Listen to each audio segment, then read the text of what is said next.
Morning all, how are we all doing? Morning ladder.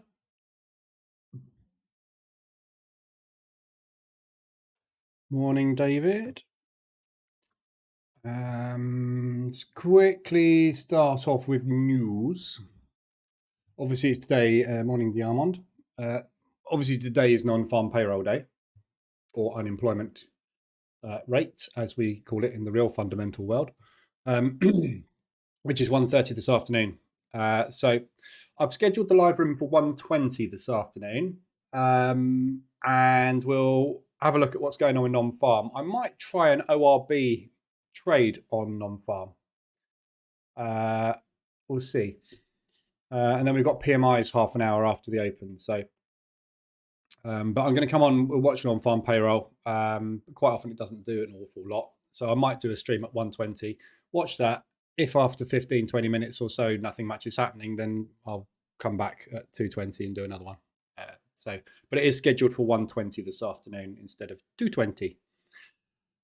So that's what we got today. Yesterday, obviously, we had all of the ECB movement, all of the pound movement, etc. on the rates.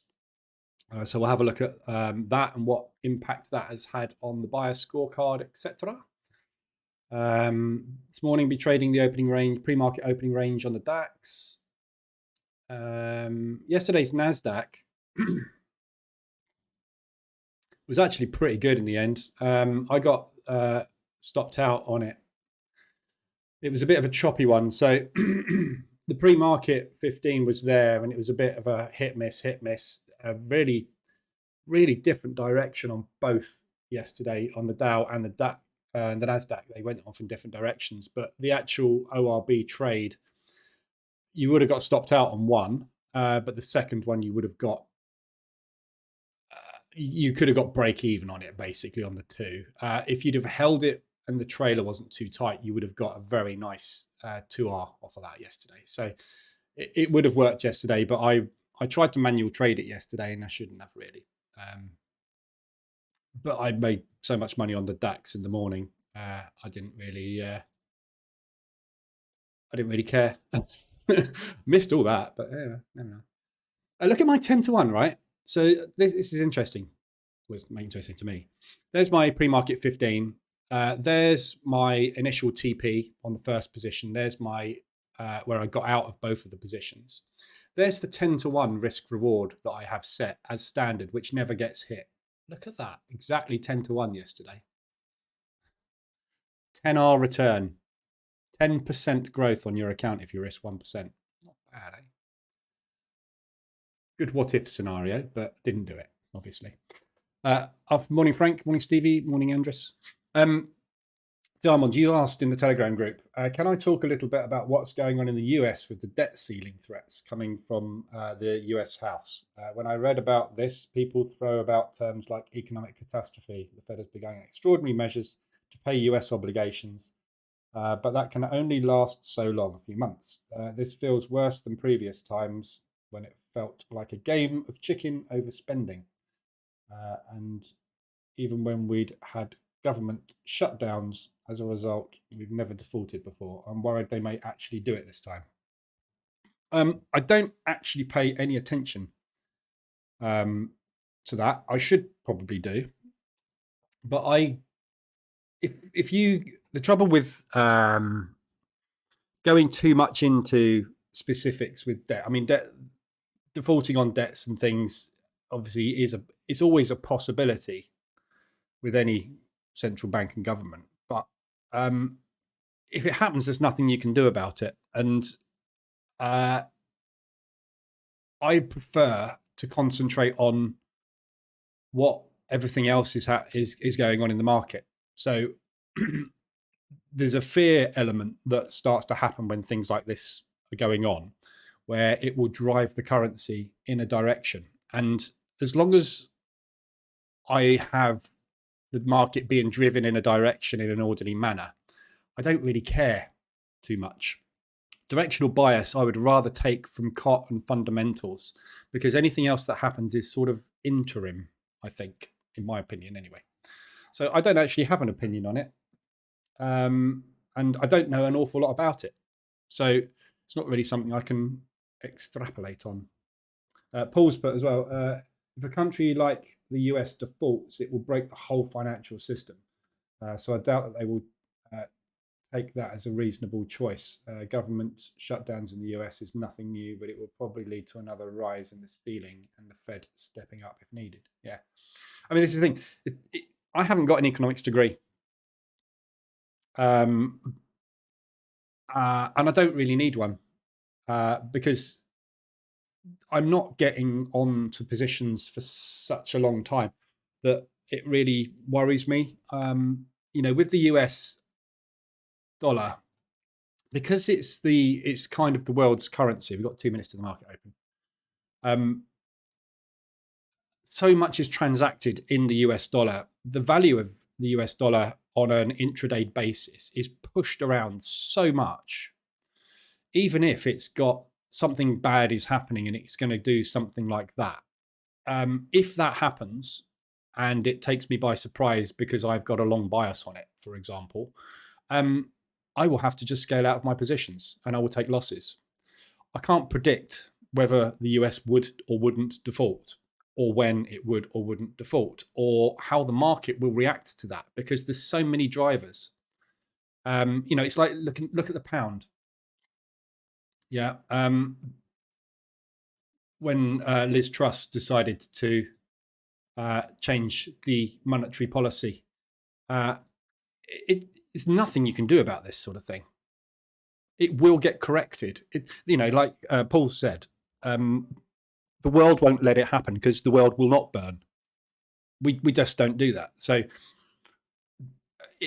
directional wise, yes, it could have an impact, but I don't really concern myself with such things. But yeah, don't know. I don't know is the honest answer.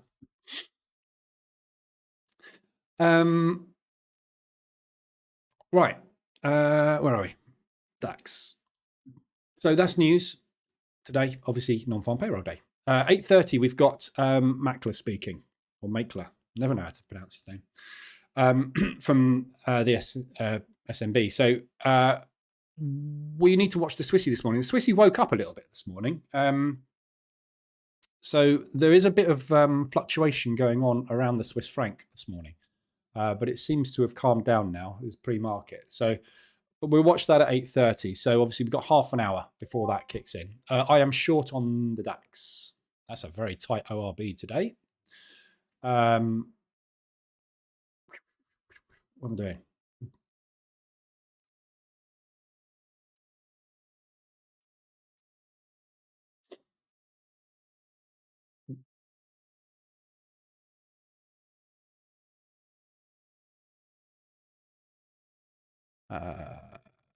Taking one off. Just want to bank some profit, just in case this is a false move. The second one's going to go off at TP there. That'd be a grand. So just want to. I'm being super cautious at the moment, just to let you know. Just I've got to get this loss back. So I'm just working my way back towards this loss, and I just want to. When I get large amounts in front of me, this is what caused this loss.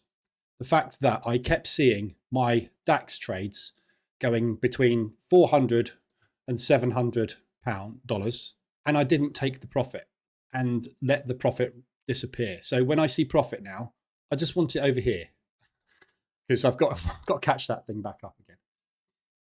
So your pre-15, shall I let that one run?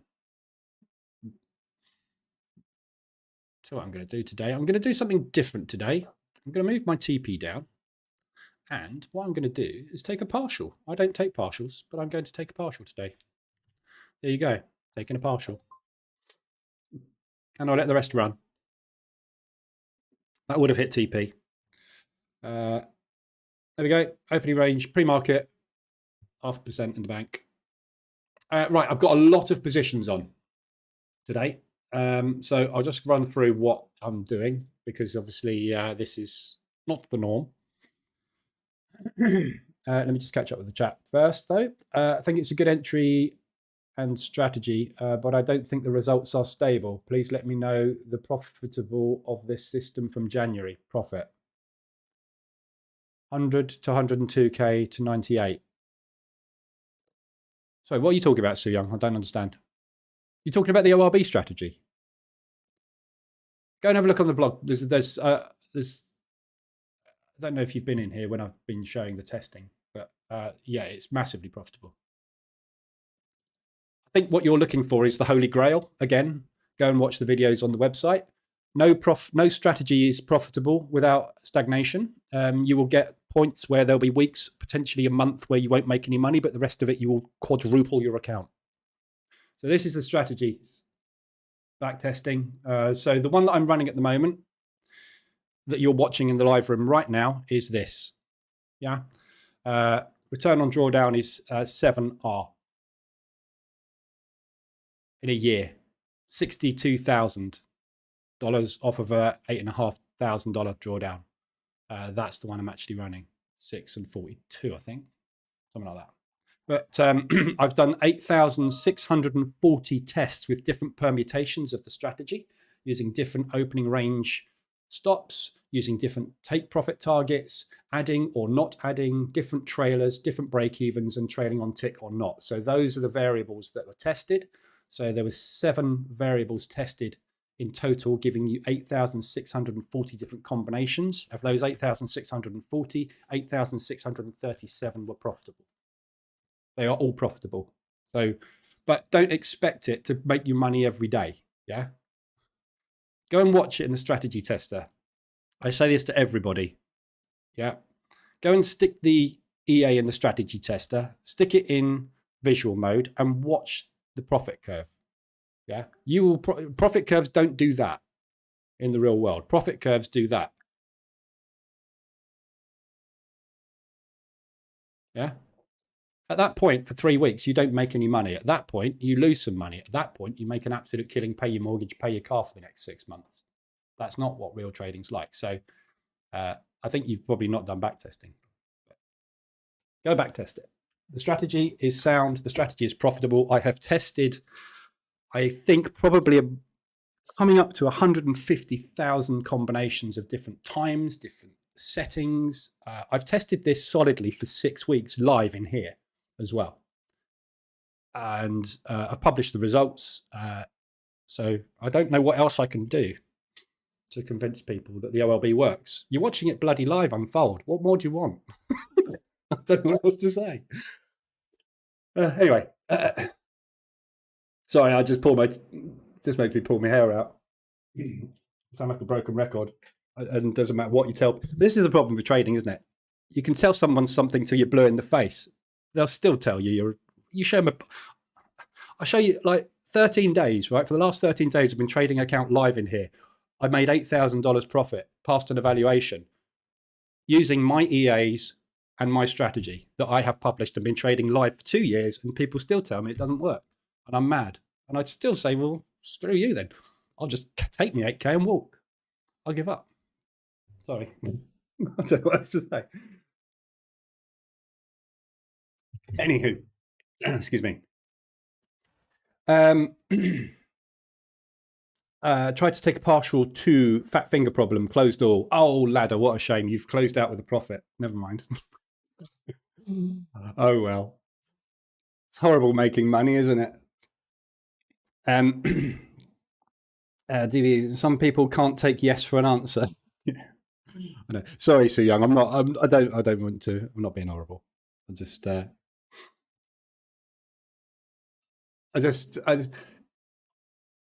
thing that gets me about this industry is people follow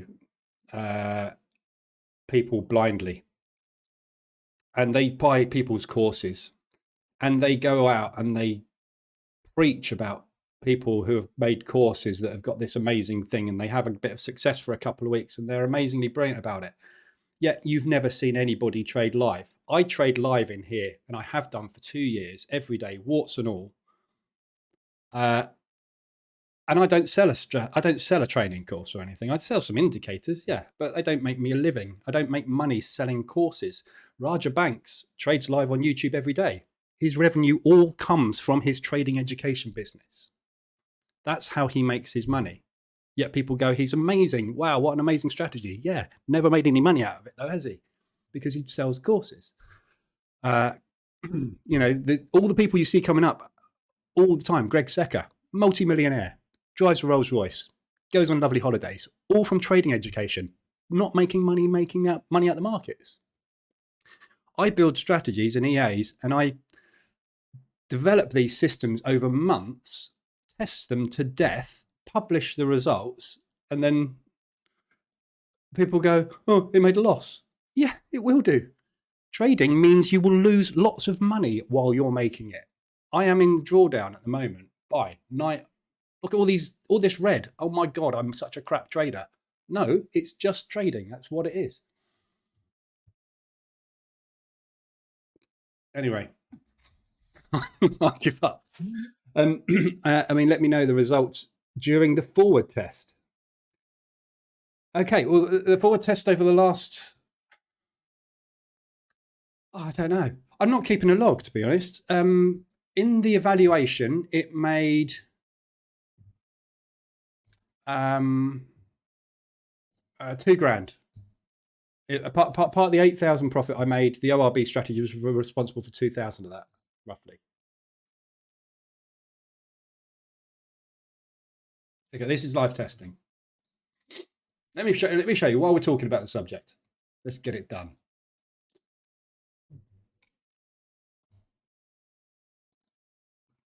So the ORB strategy,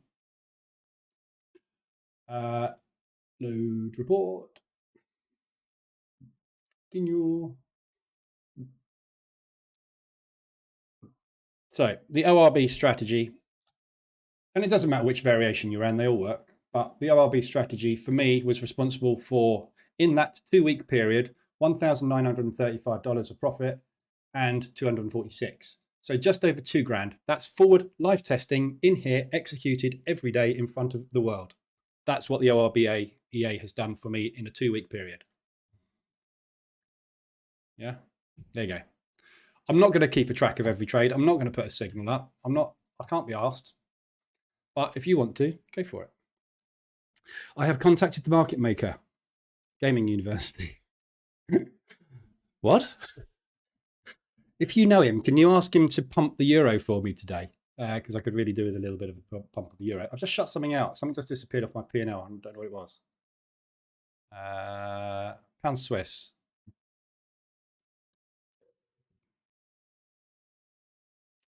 This is, I'm running the sentiment EA.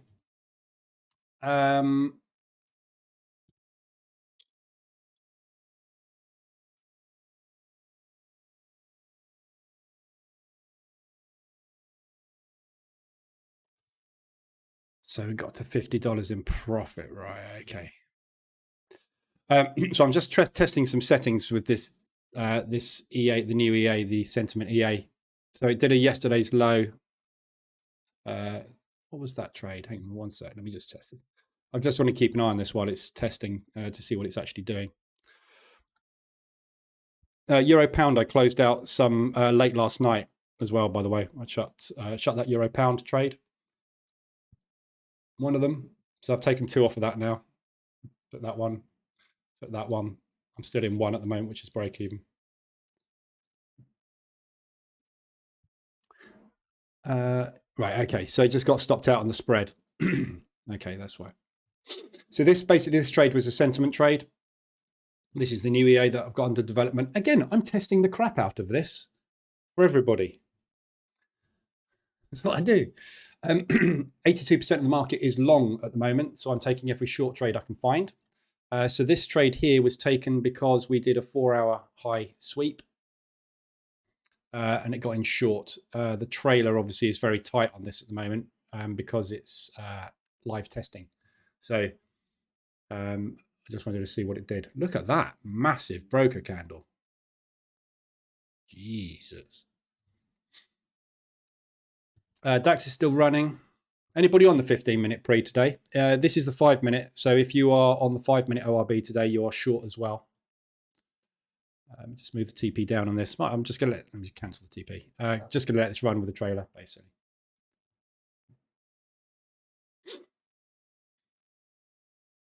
Another nice ORB on the DAX. We had the same yesterday, didn't we? Shouldn't have shut that out early, but I'm just a bit uber cautious at the moment. Right. Sorry, I got sidetracked there.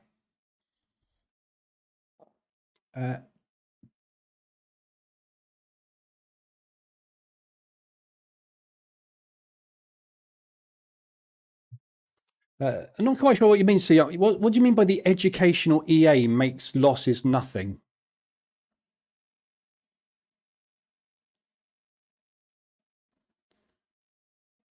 Educational EA?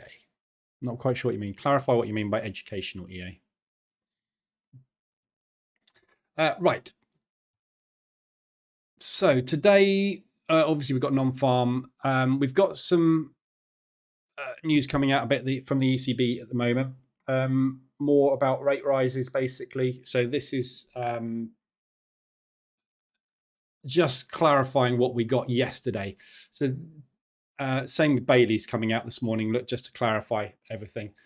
So yesterday we had the rate rises in line with expectation. Lagarde came out yesterday, I think, and was fairly bullish about the euro moving forward. Right. So I don't quite understand why we're getting some negativity on the euro. So yesterday when we got the initial push off of the rates, which I was expecting, so that's why I got out of that position. I entered another one long, expecting Lagarde to talk the market up. She did that, but the market just came down basically and did a liquidity run again. So I took the reversal alert on M15 after the double bottom. We talked about this one in the live room yesterday afternoon. I got out of that one late last night, basically, hit TP. So my TP was there on that position. And then I've obviously got the next one running. But as you can see, all we did yesterday really was a double-ended stop hunt. And now the market is starting to show a little bit more signs of life. So this is the move that I was really expecting yesterday on these euros, is to get this push off of the rate. So it's kind of, some of them are working pretty well, some of them aren't. So there doesn't seem to be a massive amount of strength this morning, but there isn't weakness, which is the important thing. So US dollar's a little bit strong this morning. So I think we might get some movement on the euro today. So I've got a few positions long on this. Let me just watch the DAX while we're talking. So flicking through the euros, I've got Euro CAD long at the moment. Again, just targeting back up here. I'm not going for a crazy run on it, but I've got a couple of positions on this and one up there as well. So looking for a long move on that. Euro Swiss, I've got two positions on. Again, not looking greedy, all within ADR and within yesterday's high as well. So I'm not looking to go particularly far with that one. Euro Pound, got that one on as a long. Again, took a couple off of this. So, just keep rinse and repeat basically with these. Euro yen I'm not trading, and Euro New Zealand I'm not trading, and Euro US dollar I'm not trading. So all of these euros, I think we've got a good chance of getting a push on today, hopefully. But it doesn't seem to be having any particular strength at the moment. But everything yesterday really falls in line with what we were expecting. She's guaranteed, as close as you can guarantee anything in finance, a 0.5% increase in March. And she was talking up potentially a good another 0.5% in April as well. So I can see us being at 4 by summer if things continue to go the way they are. So that is all good euro. Economically doing well, unemployment, no problems. So everything seems to be pointing in the right direction. The pound, however, we got that push up to 4 on the pound. Bailey came out and was really, really bearish. So everything that he said was like, it ain't going well. Yes, we probably are going to recession. It's not going to be quite as bad as we initially thought, but it's still going to be bad, sort of thing. So obviously the pound came down fairly hard yesterday, and this morning it looks like it's sort of wanting to continue that trend. So from a sentiment perspective, when you look at the bias scorecard, we've still got all the pound pairs pretty much occupying the sell space down here. So if we look at the bias long and short, pound odd, pound CAD, pound New Zealand, pound US. Yeah, euro pound as a long. So basically, it's short the pound.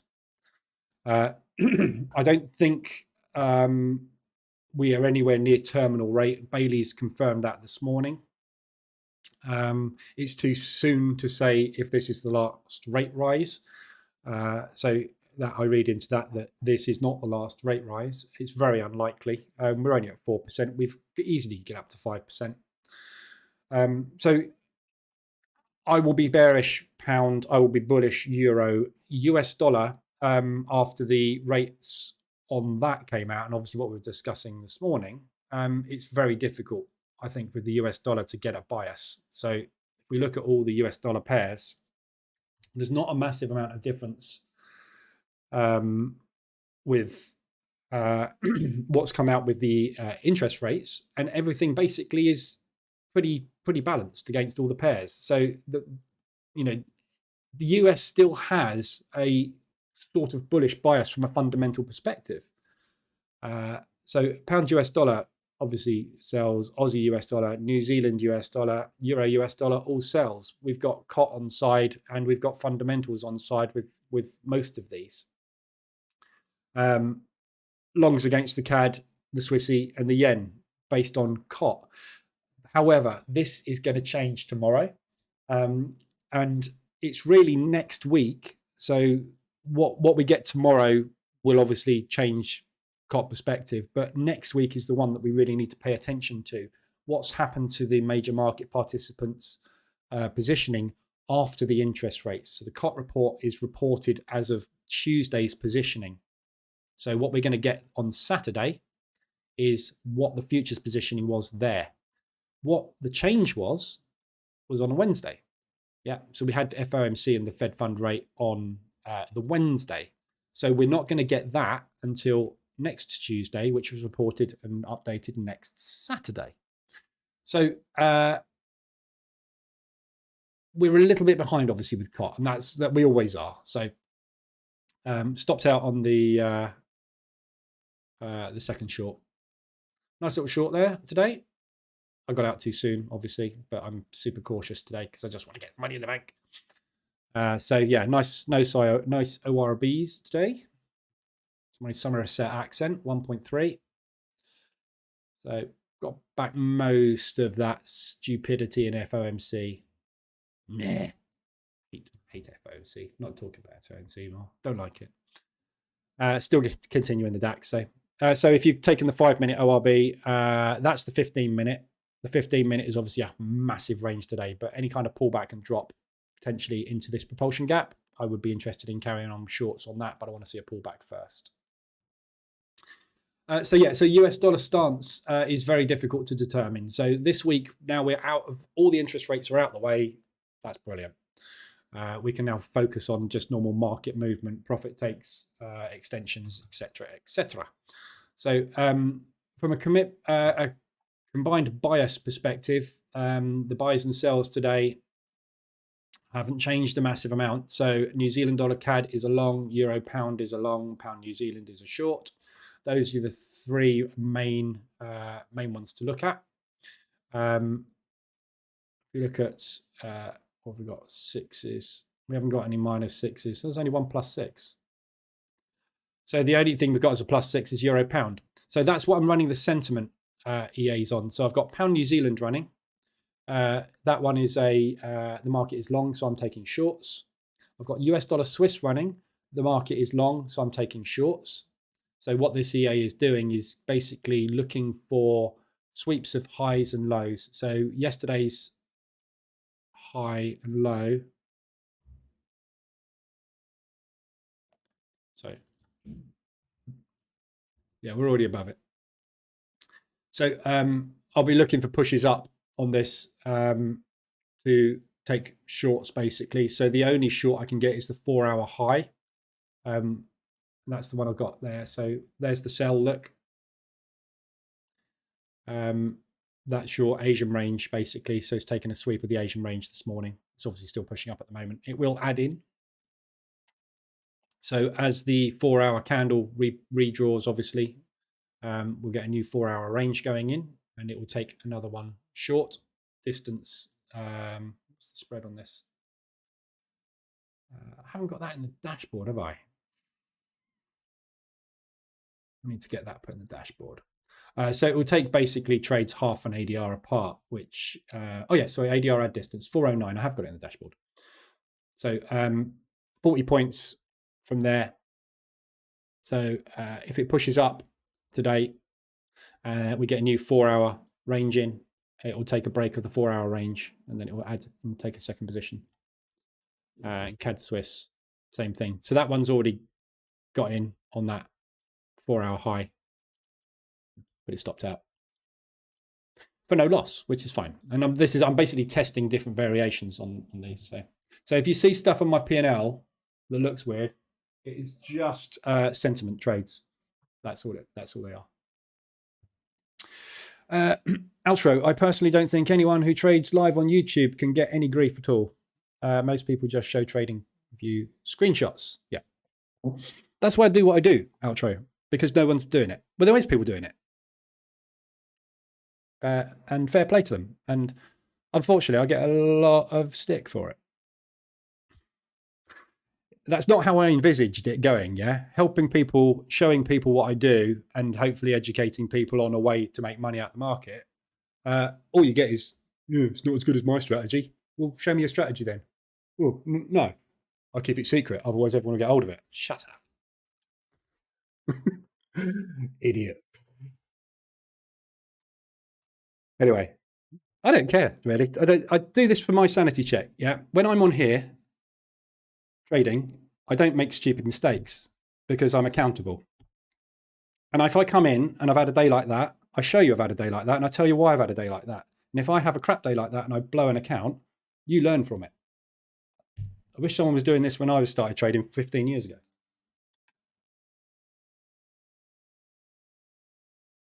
But they don't. Anyway, enough of that. As you can tell, it annoys me. Anyway, I will carry on. So, looking at today, from ADRs and ATRs, first of all, we'll run through these. There's no ADRs today. Asia's been fairly quiet. Just pre-market Asia, as you can see, like I said, just before the London Open, we had a bit of volatility coming in, especially on the Swiss franc pairs. We had quite a bit of movement. We've got 5 minutes until Makler. I can never say his name. Makler. Is it Makler? I'm gonna do it. I'm gonna Google it.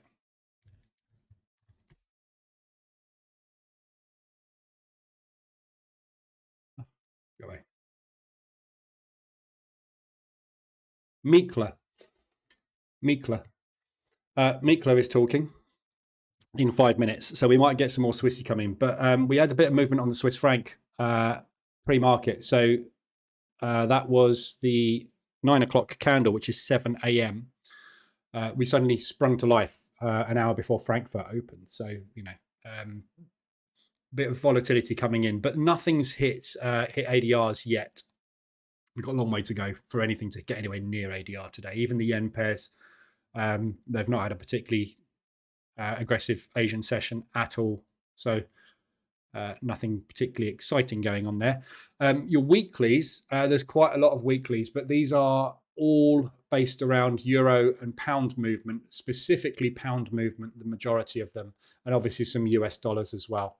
So there are opportunities for mean reversions on all of these, but when you look at them, they've all kind of gone in the expected direction. So euro pound is a massive buy. It's extended 150% of its weekly range because it is a massive buy.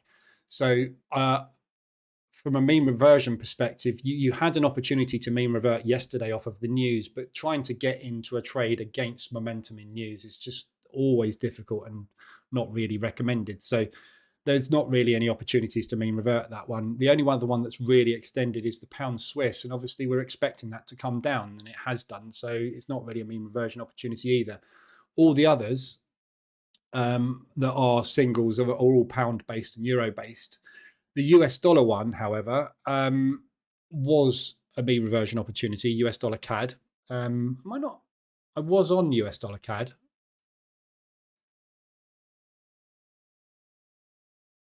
I'm not on it at the moment, but I was on US dollar CAD. I got out of it. But yeah, so that has had a very nice move to the downside, and that is a long US dollar CAD. So that was a good mean reversion opportunity. Is a +6 buy, mainly because of COP, but the fundamentals are also on side against the CAD.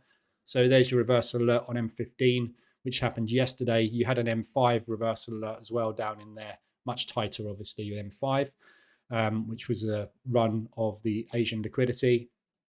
So yeah, that was a lovely one yesterday. I didn't get on it, but it's yeah, that was a good trade. US dollar Swiss as well. I'm on US dollar Swiss as a long, but that one again, weekly hit. So 228 pips to the downside. 208 is the weekly, so that's pushing back and retracing. But again, these are longs. So US dollar Swiss has got a long bias. So it is range bound, but I mean, it is a long based on COT. We've got sentiment offside at the moment, so that's the only difficult thing. It might get pulled back down to this liquidity because that's where the liquidity is, but we'll see. Should at least get up to there. I'll make a decision on this one. It's Friday, so quite often I like to shut things out on a Friday and just close them down. So for the weekend, if it's in profit. Right, I've taken a gold trade. Okay, before you shout at me, because I know myself that gold is not something I trade, because I always get burnt with it. And looking at this now, I have to say, what am I doing? But the reason I've taken it is for sentiment, which has just shifted. Oh my God, that was positive yesterday. Okay, fine. Right, I need to get out of this at some point. So gold, I'm taking this one basically because it's really, really, really extended. Yeah, and on the hourly as well. Right, it's a long bias. It was a long bias. See, this is why you need to keep it. This is why I'm testing this bias EA, sentiment EA, because this sentiment does change. So this was a positive yesterday. It was a buy because the market was short on it. The market has now flipped long.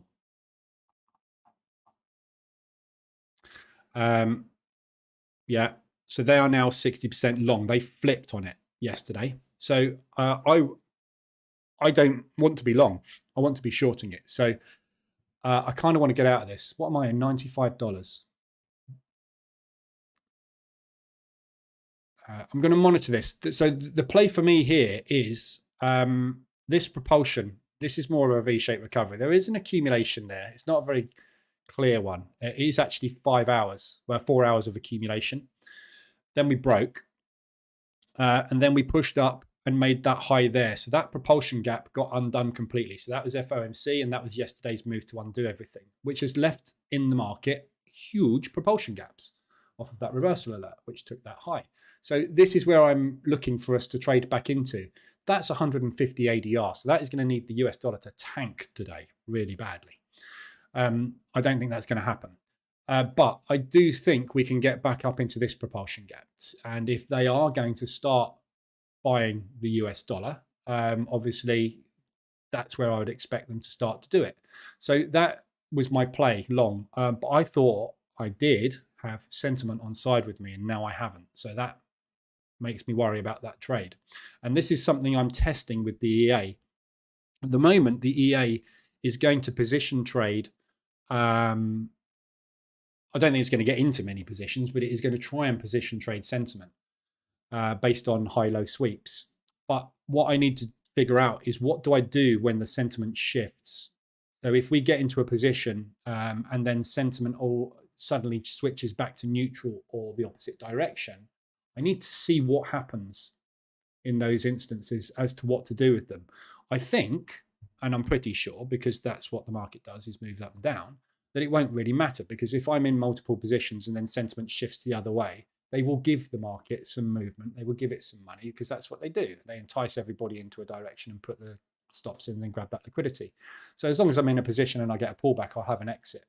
So I think what I'm going to do is have a setting in the EA so that if, obviously at the moment sentiment is long, so we want to be taking shorts continuously. If that flips back to a neutral, what I will do is I'll have a setting in the EA that says if we are short and the sentiment has shifted short, next time you get an opportunity to get a break-even exit, take it. Just get out, because it's done. You're the wrong way. The whole purpose of the trade is sentiment. Sentiment shifts. The trade idea is not there anymore, is it? So I think that's what I'm going to do, but I want to see what happens, which is why I'm live testing it on a few pairs when that situation occurs. But we will find out, obviously. So yeah, I'm in a gold. I know when I trade gold, I get hurt. So I'm a silly boy, but you know.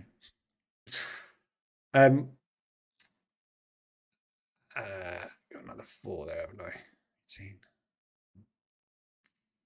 18. Closing €1 Swiss. Back to original position, so might as well stick that in the bank.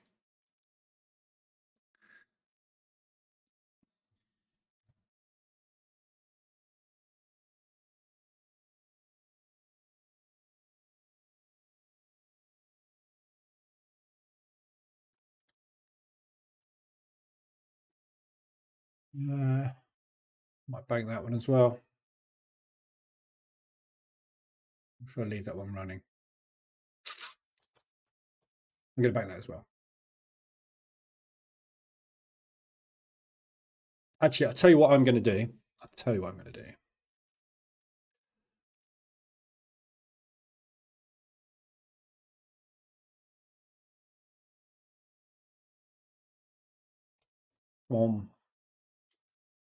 I'm going to close the euro pound and get out of that completely flat, because I've got too much euro exposure on. The reason for taking the extra euro exposure was based on the news.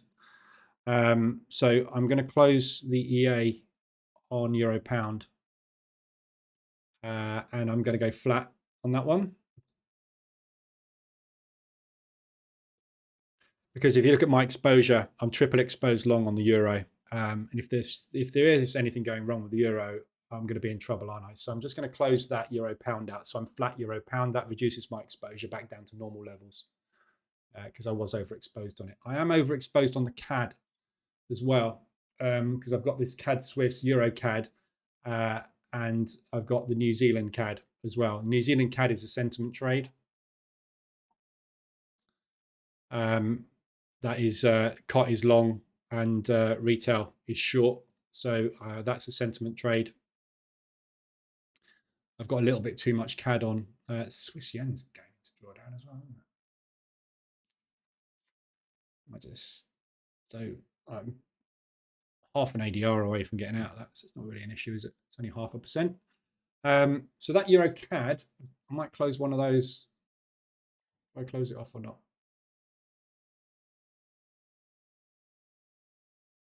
I'm just trying to get stuff regularly banked at the moment, just to get myself back to square one, because I've wasted 3 days basically because of that stupid mistake on FOMC. So just trying to get myself back to a level playing field, but might leave that for a minute. Shroud, ha ha ha. I don't know what you're laughing at. The problem with this comment is I don't read the comments as they come out. Is there any way to see AWR marked on the charts? No.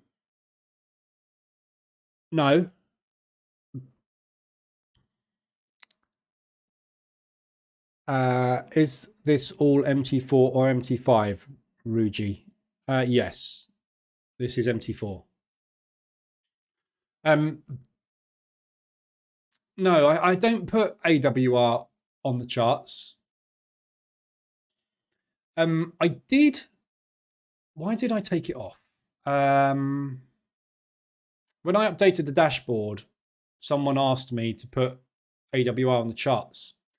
And I did, but what I found was that when you are close to AWR, you've got the AWR lines on the chart, and the ADR lines crash the AWR lines, and it becomes an absolute mess. So what you end up with, it doesn't look a problem here, obviously, but if we were close to or exceeding AWR, you'll have AWR lines all over the place as well as ADR lines, and it became an absolute mess.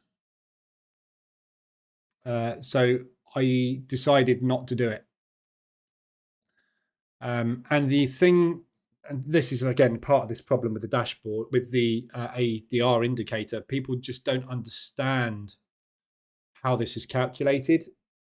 And when you have a 200% AWR hit, which we don't often get, but when we do get them, you know how the ADR line, when you get a 200% ADR, the ADR low crashes the ADR high and everyone goes, it's broken. No, it's moved.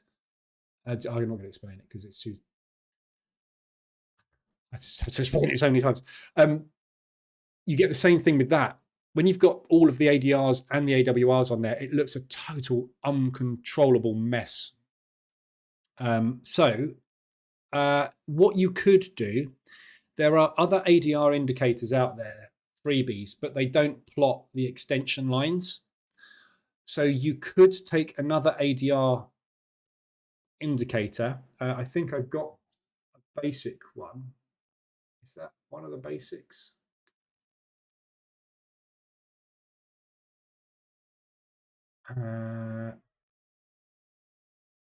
Yeah, they don't see. This is the thing. This is why I don't use them. They don't plot the way that I want it plotted. But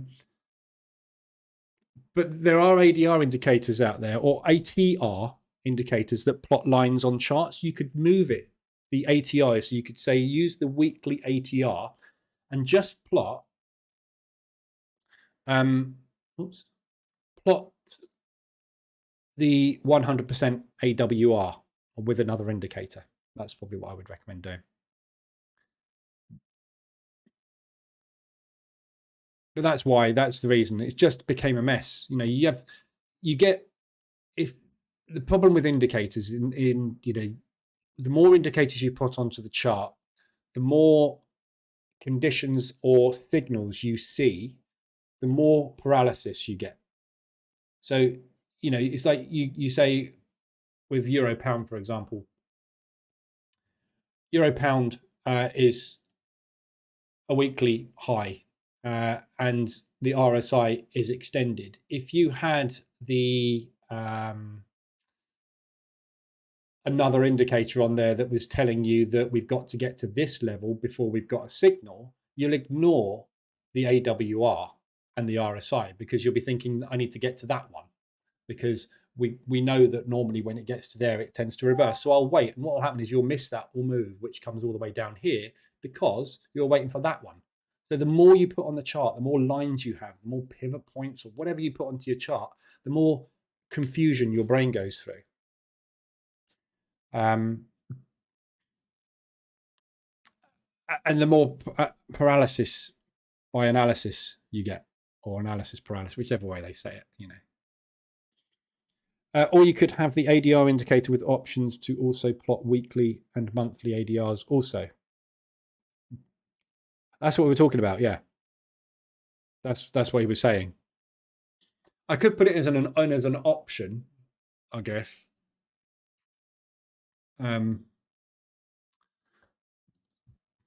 Yeah. I don't know. Could do. I'd see, trouble is I don't really use those. I don't use those as a reversal. The reason I don't use those as a reversal signal is because this will be extended when that's extended. So if we get to that, that's always extended. So I might as well just use that.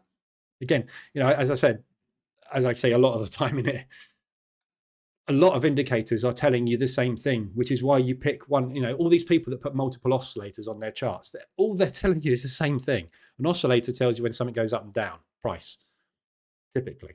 You put 3 oscillators on your chart, you've got 3 things that measure that in different speeds, telling you the same thing. Or we wait till they all get up there. Well, why not just use one of them? We'll wait till one of them gets to 90 instead of 70, because it does the same thing.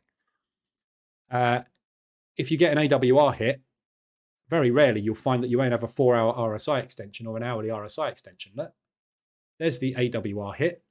There's the RSI. Let's look at another one. Gold. Average weekly range hit was... Where's that hit from? Yeah, see, that one's done... RSI. US dollar CAD. So the RSI hit was to the downside. Yeah.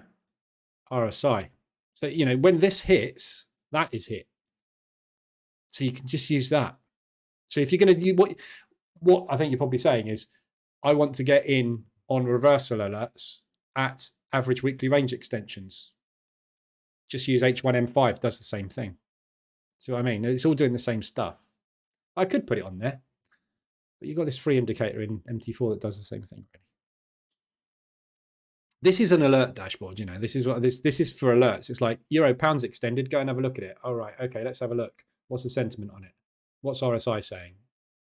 Have we hit an ADR?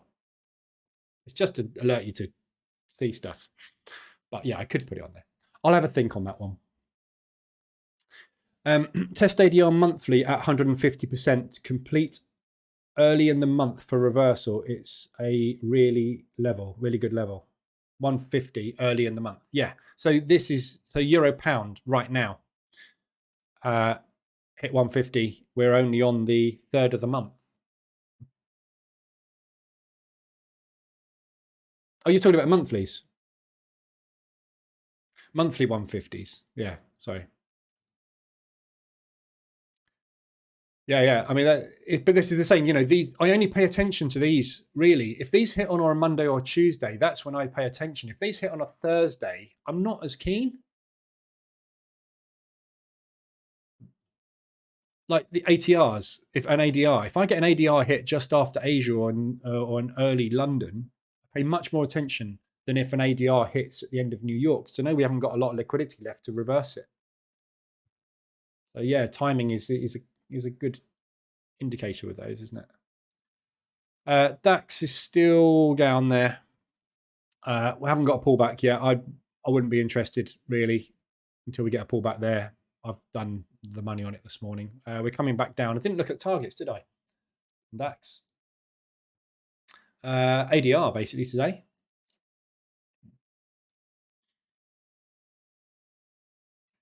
That's your target to the downside, or where we are right now, which is the bounce there,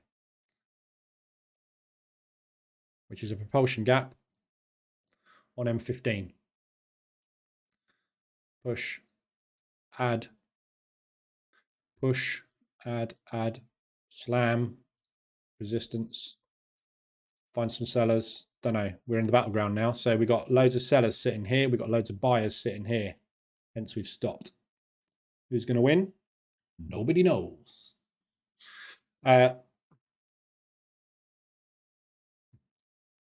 haven't got a lot of room today left for shorts, but there is still opportunity to come back down to here. When we get down to there, I'd probably be thinking of reversion on it.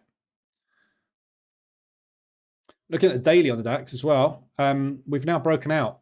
So again, sorry, that's not a breakout, is it? The breakout was the other day. Since we got the move basically on FOMC, we had another bull day yesterday and rally, but that was mainly because the euro dropped, which I'm not really expecting to happen. So obviously today we've got an inside bar painting at the moment, but We're certainly bullish, aren't we now? Nasdaq as well. Yesterday we got a decent rejection on that at the highs. Didn't, but it's still pushing hard, and as is everything else. The Dow yesterday was obviously divergent. We saw that in the live room, didn't we? This thing was not going the same way as everything else. Oh, earnings. So I'm flitting around a lot this morning, I know. Earnings. So last night after market, we had Google. So how is Google doing? So it looks like it had good earnings.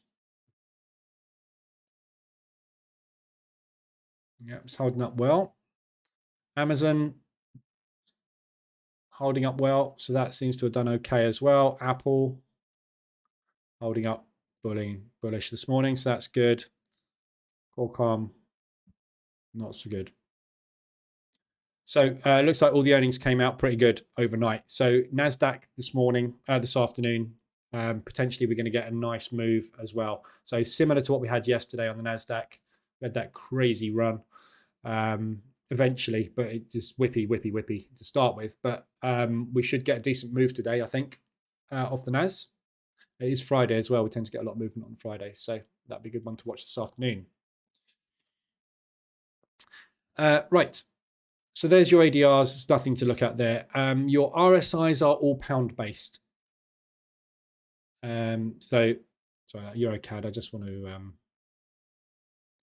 see where we are on that.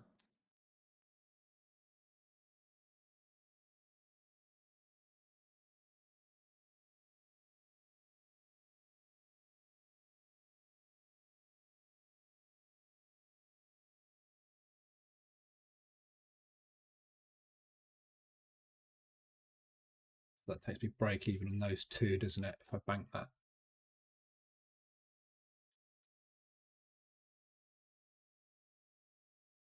See, just going to stick a trailer on this. It's getting exhausted. Look. So just going to start trading that to get out of that one on the next pullback. We're just coming up into quite a big potential sell area on M5. This big move here that drove the market back down again. So we might find some sellers start to kick in here and pull back. So I'm just going to put a trailer on that one because when I get out of this, my average on these two is still going to be in profit where we are at the moment. So just want to get it banked, really. I'm happy to leave 2 exposures long on the euro.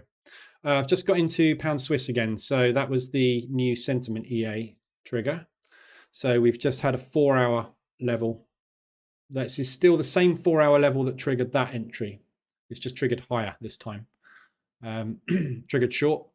So we've just done a liquidity run, potentially. Sentiment is long. Everybody's long it. I want to be short.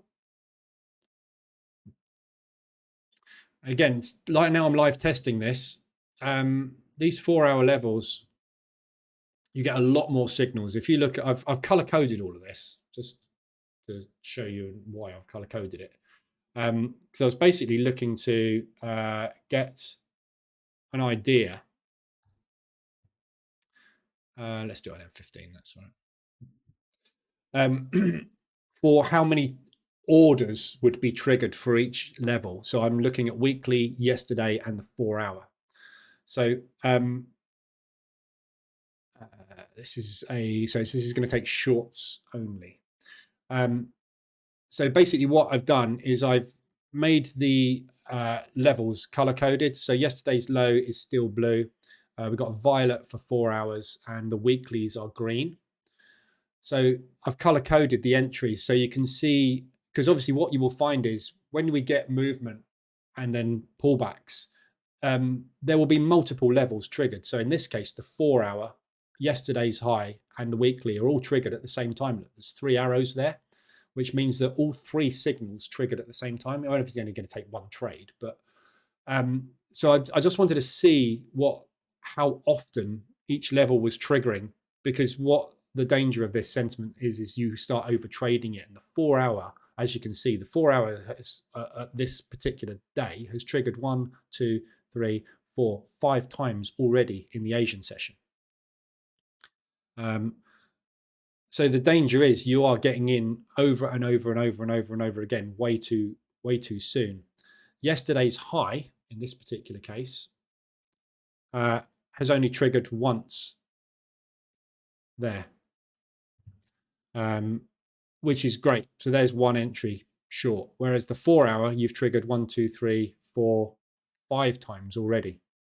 So I'm testing the different levels because I think the 4 hour is going to be too aggressive. However, if you are getting a range bound scenario, which we have had quite a few of, the 4 hour is just going to get you like this. It's just going to get you in, out, in, out, in, out, in, out, and you're going to make an absolute killing in a range. Trouble is, you don't know if it's going to range or not. That's the issue. Obviously, this is not going to make money because this is pulling sentiment in from today. I'm trading January 2022 here, so this is not obviously going to be trading in the right direction. But it's just to test how many times you're going to get triggers. And you see the 4 hour is what is triggering all the time. So I think it's too aggressive, the 4 hour, but that's why I'm forward testing it, because I want to actually see how many signals I'm getting. The problem is this Asian range is always going to be a contraction, so you're going to get so many in London. However, that is an Asian high sweep. So do we want to be in an Asian high sweep? Probably yes, don't we? Because they do sweep the Asian highs a lot. And lows, obviously, depending which way you're going. But anyway, anywho, that's why I've taken that trade. So if you're seeing some weird things coming up on it, it's just because I'm live testing it. Only with very, very, very small lot sizing. But just want to see how it performs. Right. RSIs, all pound based, apart from, well, they are euro pound as well, all pound based. So the only thing we've got to look at on the RSIs this morning is the pound. We've got euro pound. So that is extended to the upside on the hourly again. So I've been longing this. I've just got out of this, obviously, long this morning on this one. But yeah, still a long. I don't want to take it because COT is long. Sentiment is also saying to go long at the moment on it, and obviously what it's doing this morning is flying up. So I don't want to be mean reverting this one. Pound CAD, all of these are the way that we would expect them to be. So I am short everything pound at the moment. And after yesterday and what Bailey came out and said yesterday, I've got no reason to be any different. We just had the German PMIs coming out slightly higher than expected, which would be bullish euro.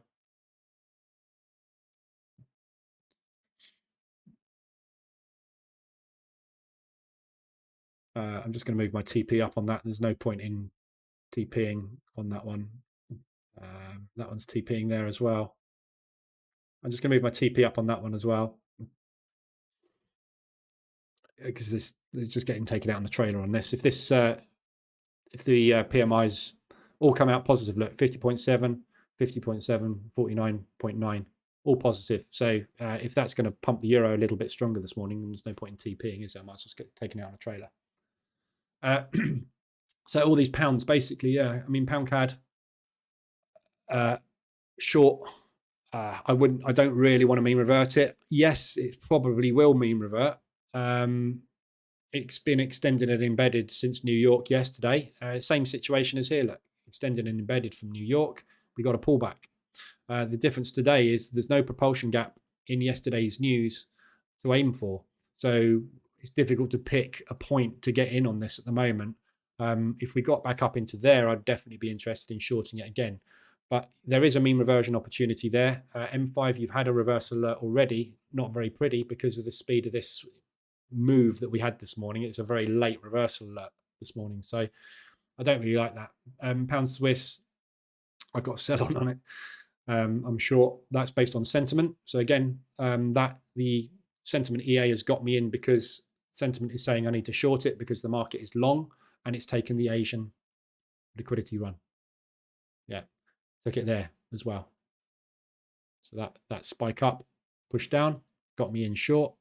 That spike up, push down, it's got me in short again. But there is every possibility this is going to mean revert for a bit because it is extended. How far though? Don't know. There's a target there. It's using stops at the moment as well. So, like I said, I'm testing functionality on this, not profitability. I just want to get in and see what it does. So yeah, I like that potentially for a pullback, but I'd want to be getting in short really. The more extended it is, the better. So pound yen is your real big one.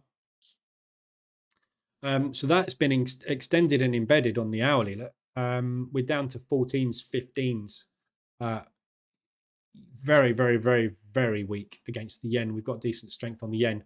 4 hour, we are really extended as well. So that looks really good for a mean reversion. But I would say that's probably more likely to be on yen weakness. Whoops, don't want to do that. To do that. Yeah, more likely to be on yen weakness rather than pound strength. So look at where we are now.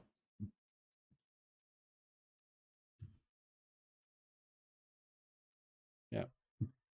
So profit take of some description. This one here, all you got was that. Yeah. And the reason that's all you got was because of that intervention. We haven't had an intervention, obviously, but we have had pound news. So if you're going to play this one, it is very extended and it is highly likely to profit take. But I'm not sure you're going to get that this time. I think you may well get more like that potentially, which will take you back up into that propulsion where we're probably going to find people adding short. So if you are going to take that one, M5 reverse alert has just happened. So you want to be looking somewhere around 158, 170 to get out. Oops. So it's a fairly decent move, isn't it? You got basically into the propulsion gap caused by the rate announcement. So you've got a good 117 pips, which is over half an ADR on that as a mean reversion, if you want to take it. Pound New Zealand and pound US, again, really extended to the downside on the pound New Zealand on the hourly. Exhausted. We're triple bottoming here. We've just taken out yesterday's low. Coming out of extension now on this one. Could work, maybe not. I'm short it though. Well, I'm not short it, but I'm short bias on it. So these are all changing now. Just come to the hour. So pound US dollar, very extended, looking to push up. Okay, so if this is going to push, we're going to need a weak US dollar. We had a very, very strong US dollar yesterday. So, don't know. Again, like Diamond was saying this morning, there's all sorts of stuff going on with the Fed at the moment, which may or may not adversely affect it. It's very, very difficult to call the US dollar at the moment. I'm just sticking at the moment with market bias on the US dollar. And to be honest, I think I'm going to pay a little bit more attention to sentiment than normal with the US dollar at the moment. So things like US dollar CAD and US dollar yen are buys at the moment, but this is the trouble. I don't. 4 out of that 6 is made up by COT. I've no idea if COT have changed their directional bias, and I'm not really going to find out until next Saturday. So it's a difficult one to use any sort of fundamental on at the moment.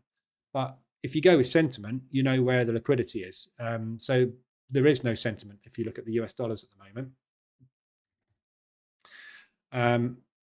So we've got pound US dollar as a good short, but that sentiment I would say is more based on the pound. US dollar Swiss, we've got sentiment short, but at the moment COT is long on it. Not really sure about that. Gold is a short, and I'm long on it.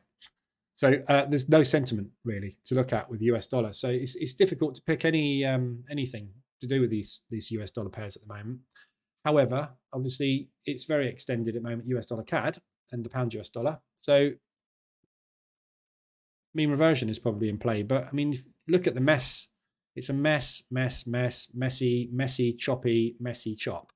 This is the first proper move we've had, and it's US dollar strength. So do you really want to stand in front of that steam train this morning? Probably not. DAX is probably coming down again, is it? Not quite, no. I've just got some US dollar strength coming through. So, or is this Canadian dollar weakness?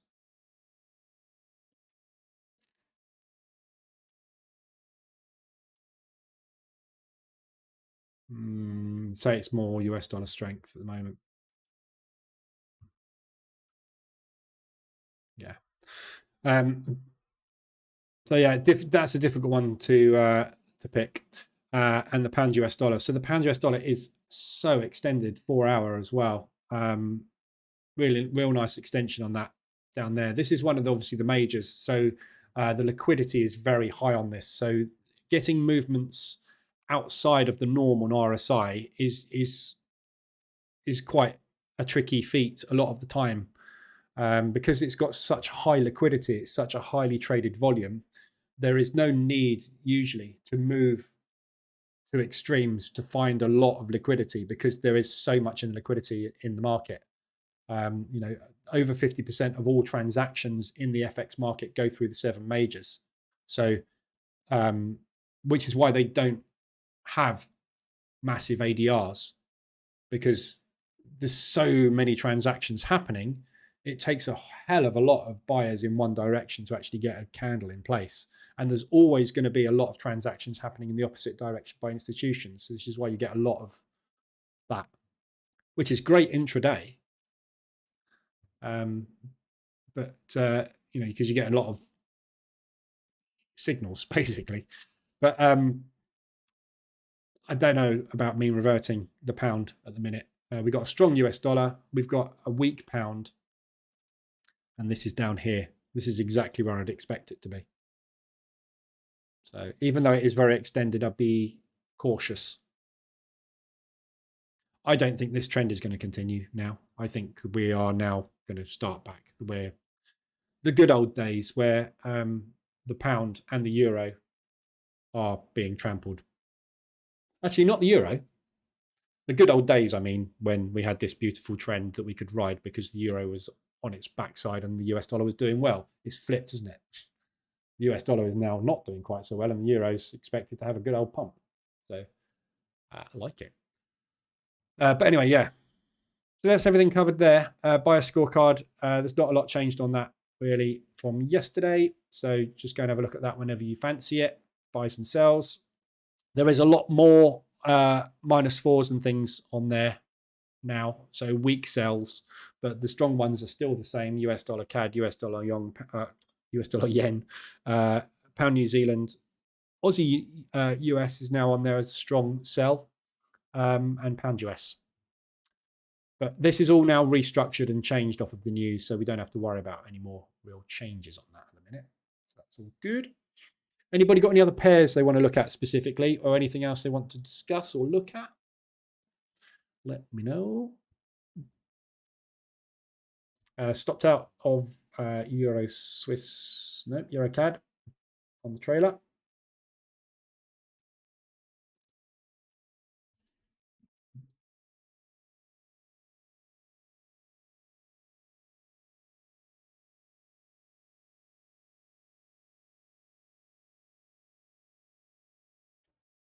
Euro yen.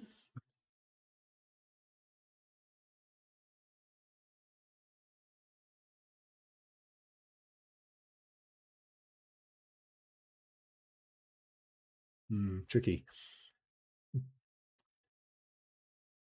We've just broken out this level here.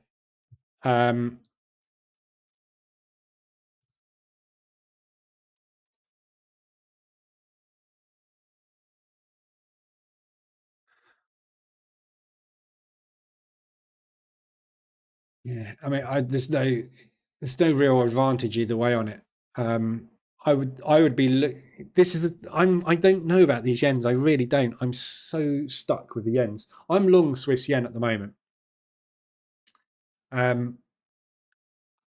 Hoping that the euro will drag the Swissy with it, which is what usually happens. And we had good sentiment on the side to go long on it. However, I worry constantly about the Japanese pumping the yen. And the trouble with the yen is it's very much like the Swiss franc. When they pump it, there's nothing that can stand in its way, and it just goes. And it will go for days on end, as you can see. You know, when you get a strong yen pump, you don't get a pullback. It just goes. They push it so hard. However, obviously, we were expecting some good euro strength to come through. So it is a good long, but it's also a good short. I don't really have a bias on it. It's very nicely extended on the hourly. So right now, you just had an hourly hourly market reverse alert. Asia, you had a nice reverse alert and retest. So that's good. I'd like that as long. However, we have just obviously, you know, there's always a however, isn't there?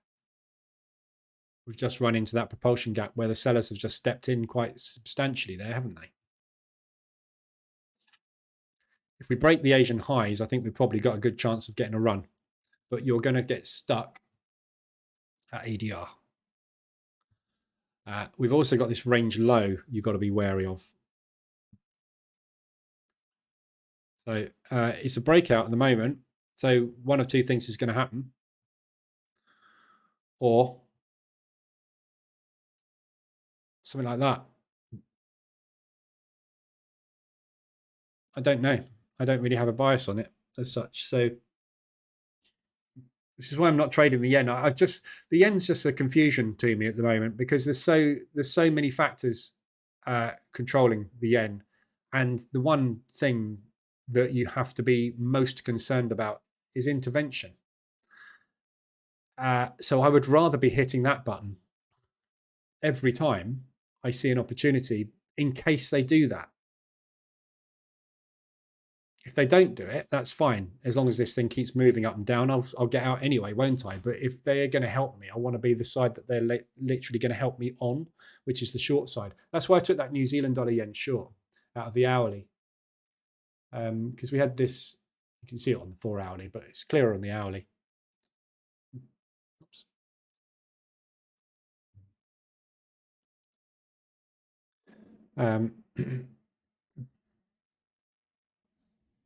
So is that section there where we pushed up into that high, we came back and retested it. So I got in short here, and then I got out down here because I just didn't want to be in it because I'm not sure about it. So I got out with a profit on it, and then it pulled back, and then we've accumulated, and now it's pushing back down again. So this held very, very nicely. However, we know propulsion gaps tend to get filled. So we've still got that hanging over our heads. However, if we come up to there, they're going to intervene and push it back down again. So I mean, there's too many factors in all of these yen pairs at the moment, which could go either way. So a bit like everything, you've just got to get in. So if you like it as a long, I don't know whether are you thinking of longing it or shorting it, Shroud? If you're thinking of longing it, obviously there's your alert. There's your target. There's your second target. If you're thinking of shorting it, there's your entry. There's your second entry. Longing it. Yeah, so if you're longing it on the H1M5 now, yeah, that's your trade. You've had your reversal alert, your retest, or if you're looking at 15-minute, you've just had your reversal alert.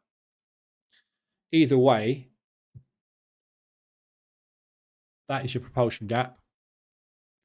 That is your second propulsion gap. Although that didn't quite make the Asian low, did it? That did, and then it got filled. So I'd have a question mark on that one. That one I would definitely not have a question mark on. That is a full-on propulsion move that they added to straight away as well. So you're going to find sellers there. So there's your target long, which is all right. It's half an ADR, isn't it? 70, 67 is half an ADR. You've got 70. That's all I would look for on it. For today, long term though, I just don't know. It's weird. It's just a weird price action. You know, it's look at it. It's ever so slightly bearish, and it's ever so slightly bullish. It's an ever so long, extended, contracted, symmetrical triangle, which has got so much room. It's almost got an ADR inside that symmetrical triangle to bounce around, isn't it? If it continues to do that, at some point, obviously, it is going to get to a point where it literally can't contract anymore. And that's where you want to be looking for some kind of break on it. But again, which way do you go? So I don't know. Don't like it. I like it as a long. I like it now. Yeah. I mean, I'd definitely be. You obviously M15 is the one that's getting. Sharif, what's an ADR? Average daily range. It's this indicator here. If you want to know about average daily range, watch the video on this page. Put it in the chat. That will explain everything.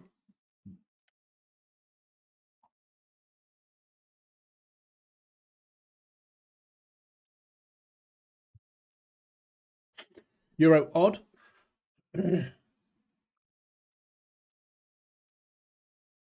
So euro, obviously, bias-wise is along at the moment. Against the odd, we're range bound. So we got cot on side, retail is short. So I'd be looking for longs on that. It's already gone.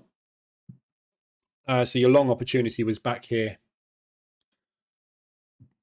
Potentially here as well. Yeah, I don't entry long. And there's your 4-hour entry down there. But yeah, I mean, euro odd is we've got some strength coming through on the Australian dollar. Not masses of it, but the euro should be bullish. We've got this big down move at the moment that we're pushing back up into. So market structure, I would expect to come up higher. You've got lots and lots and lots of levels above where we've had propulsion moves that you're going to run into resistance on, but I'll be longing it personally.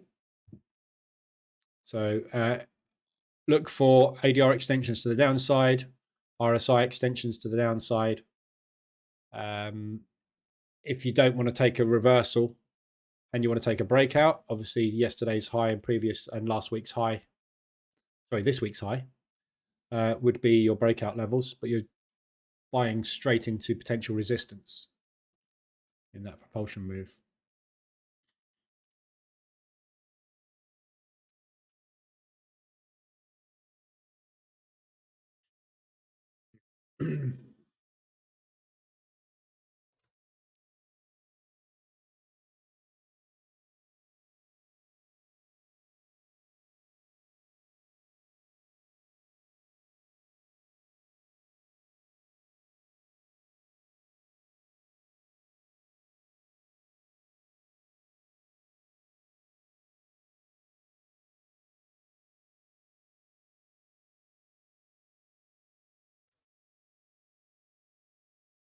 CAD Swiss, I'm just adjusting targets on this. So with my CAD Swiss short, I'm going to take them both off at yesterday's low if we get there today. It's on the way to ADR. Only reason being I'm overexposed on the CAD and I'm overexposed on the Swiss. Massively overexposed on the Swiss.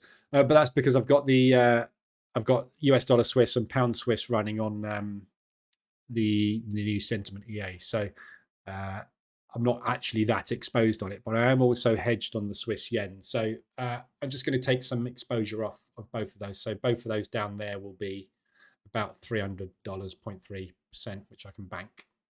And that gets me out of those. So hopefully this week's been a good lesson in how not to be an idiot and how to get it all back. Wipe the losing days out of your brain so they don't affect your days moving forward. Just do the process, rinse, repeat, keep doing the same thing over and over again and forget the bad days. Use them as a lesson, but move on. Euro yen filled up the daily gap.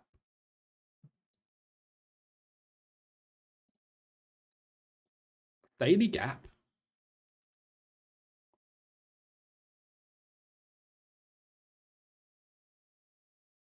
There isn't a daily gap.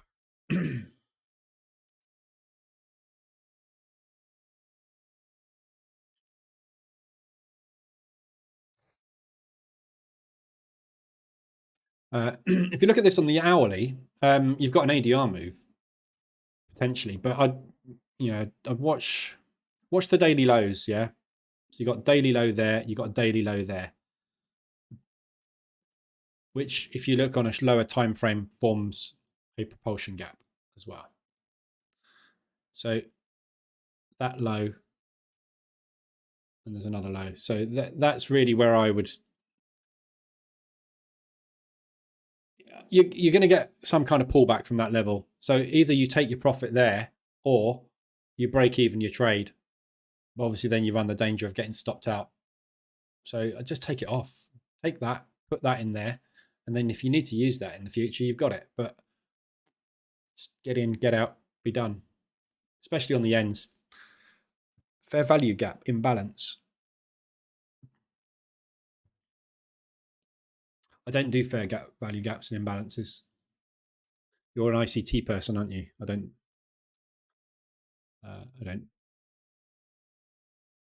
Are you talking about this? I guess you're talking about this, aren't you?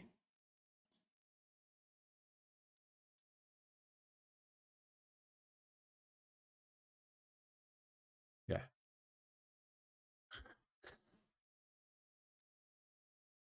So it's a propulsion gap. It's called a wide range bar, but you can call it what you like. If the person that stole everybody else's work and published it as his own wants to call it that, fine. But the guy that invented that is called a wide range bar. That's what he called it. 3 candle gap. Yeah, it's a wide range bar. I shouldn't say things like that, should I? But hey, God, that is totally a wide range bar. It was invented before the bloke even started trading. I don't call it anything else. I call it a propulsion gap, but it's a wide range bar. The indicator is a wide range bar. It's a WRB. WRB. You could rename the indicator as FVG if you want to, but it's the same thing. But yeah, it has filled it. So yes. Like I say, that's either where you're going to find the sellers today or you're not, aren't you? So you're either going to find the sellers there or not. But that's where I'd be aiming. There and there, which is this one here. If you can get through there, obviously, if you're not going to get through there, you're going to get through there. Yeah, ICT stuff is the same. It's all everything's recycled and repumped. There's nothing new.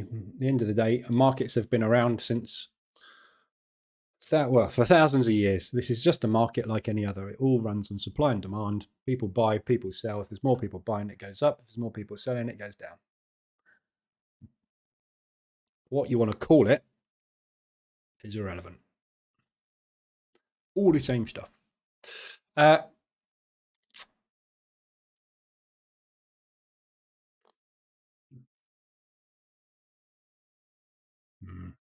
I don't like these 4 hours. I don't like them. I don't like them. I just wanted to make sure the functionality is working, but I think there's way too many signals on the 4 hour.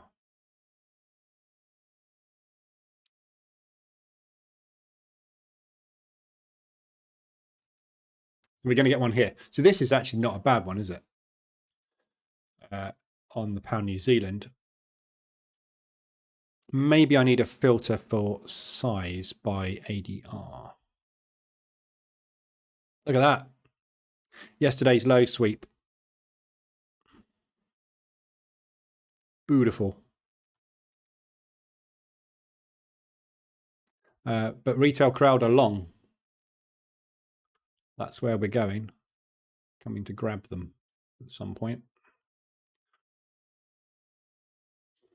Yes, it's same. Only naming convention is different. As I say, I have done ICT stuff, some of it, and like I said, I dismissed the whole lot because it's just repetition of other people's stuff, which is fine. Nothing wrong with that. teaching something in a different way is not an issue. If people understand that better than WRB, that's fine. But I don't know how he calculates this. What makes that happen? The WRB has a very specific set of rules. It has to be a larger candle than the 3 preceding candles, and it has to break a low to become a WRB. I don't know the mechanics behind a fair value gap, as he calls it. But at the end of the day, all we are looking at on the screen here is a large buy order from a market participant or sell order, which is a propulsion gap, which is the original name before the wide range bar, fair value gap, imbalance. I don't know, as I say, I don't know what all the terminology is, but at the end of the day, this has been around forever, and it basically represents a large number of institutional buying or selling. So how you calculate it and whether you put that line on it or not put that line on it is completely discretionary, isn't it?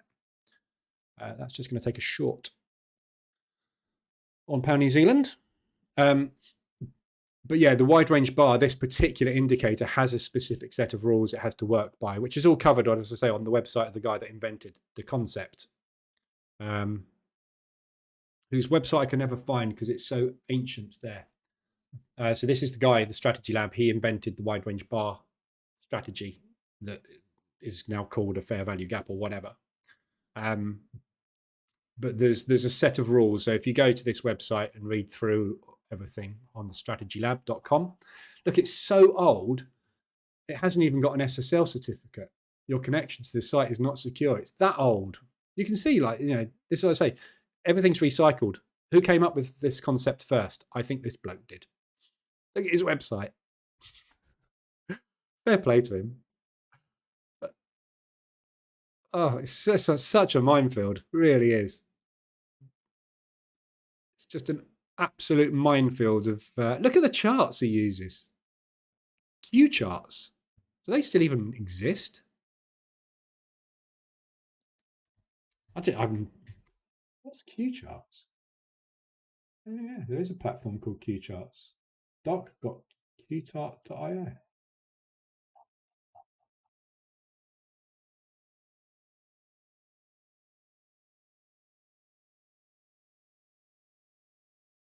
No, QT. No, that's not it. Chart IQ. There we go.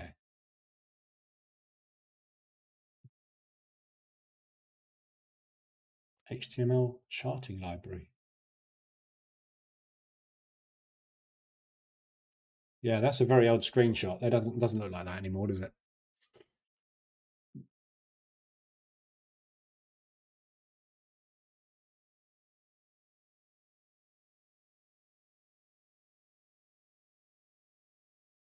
Just trying to find some examples on his website.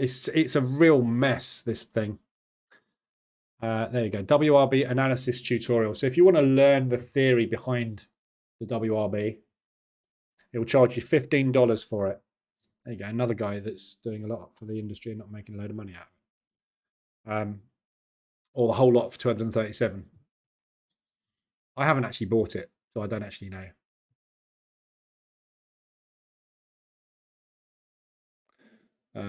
But if you want to learn more, that's where you can do it.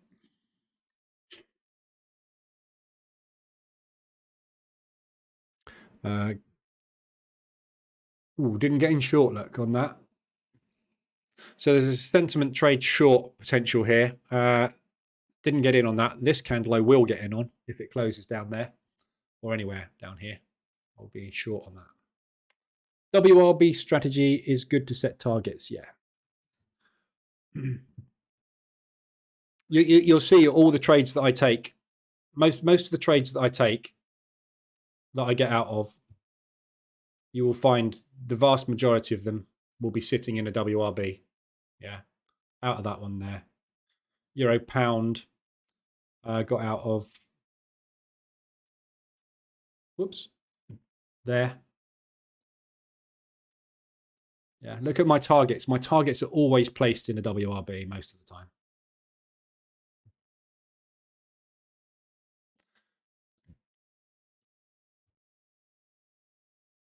Euro Swiss, look where I got out. I exited it manually. My target was up there, but I exited it because we were in that WRB. And again, when I get into a trade, there is always a WRB, because when I'm in, there's always a WRB somewhere, isn't there? Because for me to get in, RSI needs to be extended. For RSI to be extended, we need a strong move. A strong move usually consists of multiple propulsion moves. Therefore, there's always targets. That's not a trade. Euro pound's one there. There you go. Oh, that's TP. That euro pound one there. Oh, that was that one actually, wasn't it? But pound New Zealand sell. That was not a profit. That was that other one.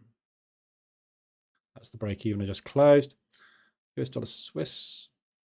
That wasn't a real trade. Pound New Zealand.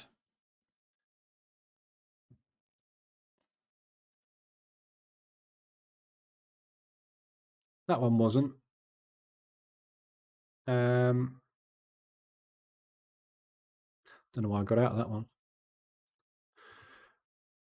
It was just target money. So that's the reason I get out. It's either I'm getting out because I think we're going to hit a batch of sellers or buyers, or it's hit my monetary target, which is at the moment, because I'm on this is a prop account. My monetary target is usually around about 1/4 to 1/2%. And what I do with these typically is I put a trading stop on to get me out, rather, and like I did this morning with the Euro CAD. Stick a trailer on it and let the market get me out. If the market wants to continue to pump hard, then I'll go with it. But if, as I suspect, it's going to drop, then or at least stagnate. Yeah, this is why we've stopped. It's like, look at this. This explains WRB theory very, very well. You drive because there's nothing to stop you driving. You're looking to buy. There's plenty of people to sell to you. You get to a point where the sellers started a move. They're going to defend that area because they're short. Because if they don't defend this area and you let you continue to push higher, they will go into a negative return. So they will add to stop you moving. So you get one of two things happening. You either get the bounce where the sellers push so hard that they drive the buyers back, or you get the accumulation break, which is sellers defending, buyers overpowering. But the battles always take place in these zones. Look, push up, accumulation, break, buyers one. This one here.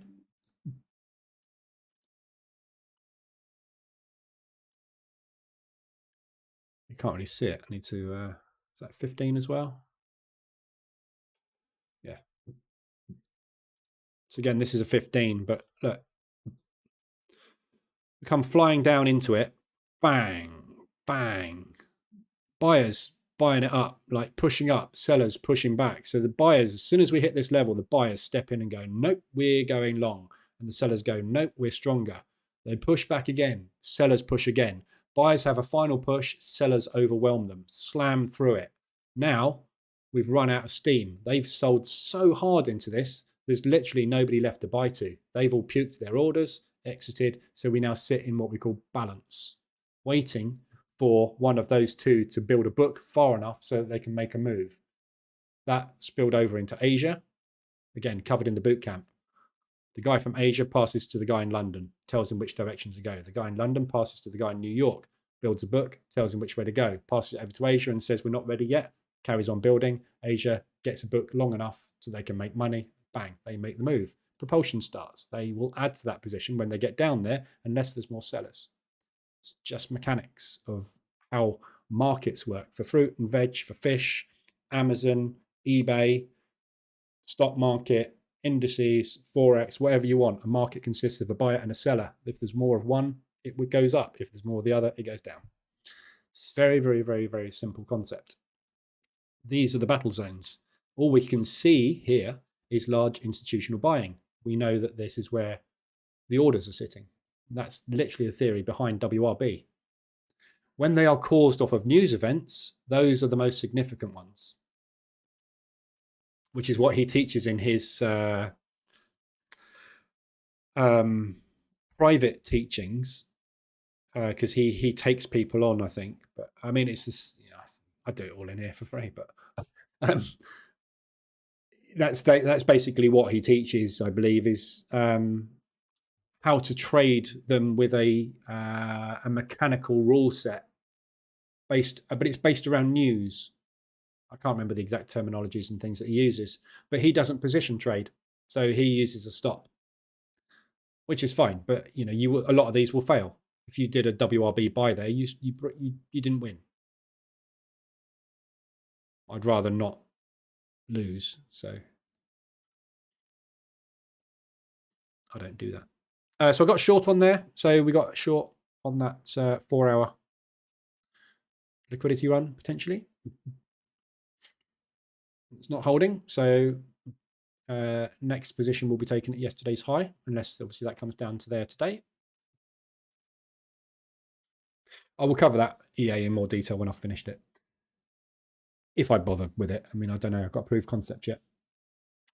So once trade goes in our favor, shall we look to exit on WRB on the same time frame, or we can set targets on higher? Up to you. That's discretionary, isn't it?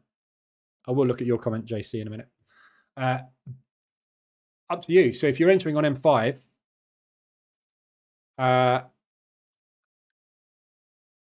and it's all down to your bias and how long you want to hold and how much profit you've got on the table. But yeah, I mean, if you want to get out on an M15, you're going to get out up here. But that's a double top return to origin on that move, which is further away. So, and it's ADR. So up to you. There's no right or wrong, is there? It's all discretionary. You choose what you think is going to happen and you do it. I can't answer that. The way that I work, and you know the way that I work in here, if I've got a decent amount of money, I bank it and I'll add it on again. So Euro CAD, right? I got in a position on there and I've taken it off, right? If this thing pushes back down to here again, I'll add it on again and I'll take it off again. And if it keeps doing that, I'll just keep doing it and making money. And I'll just keep putting this over here and I'll keep making this get bigger and bigger and bigger and bigger. As long as the market does that, I will just keep making money. You could keep that position on and aim for that and hold it. I personally prefer to have my profit in liquid. Yeah. You're managing a portfolio, you're managing your account. Some people, when they have become millionaires, they take that 1 million and they invest 750,000 of it in a business for 3 years, hoping that they're going to get a positive return. What I would rather do is use a very small portion of that to build a pot quickly, rather than going for that home run. And it's the same as, the risk reward thing. You get into a trade, you set a trend trade with a 30% strike rate to get a 10-to-1 reward. Or you could go long, bank 0.25%, long, bank 0.25%, long, bank 0.25%, long, bank 0.25%, get the same return on the move, but do it multiple times. That's me.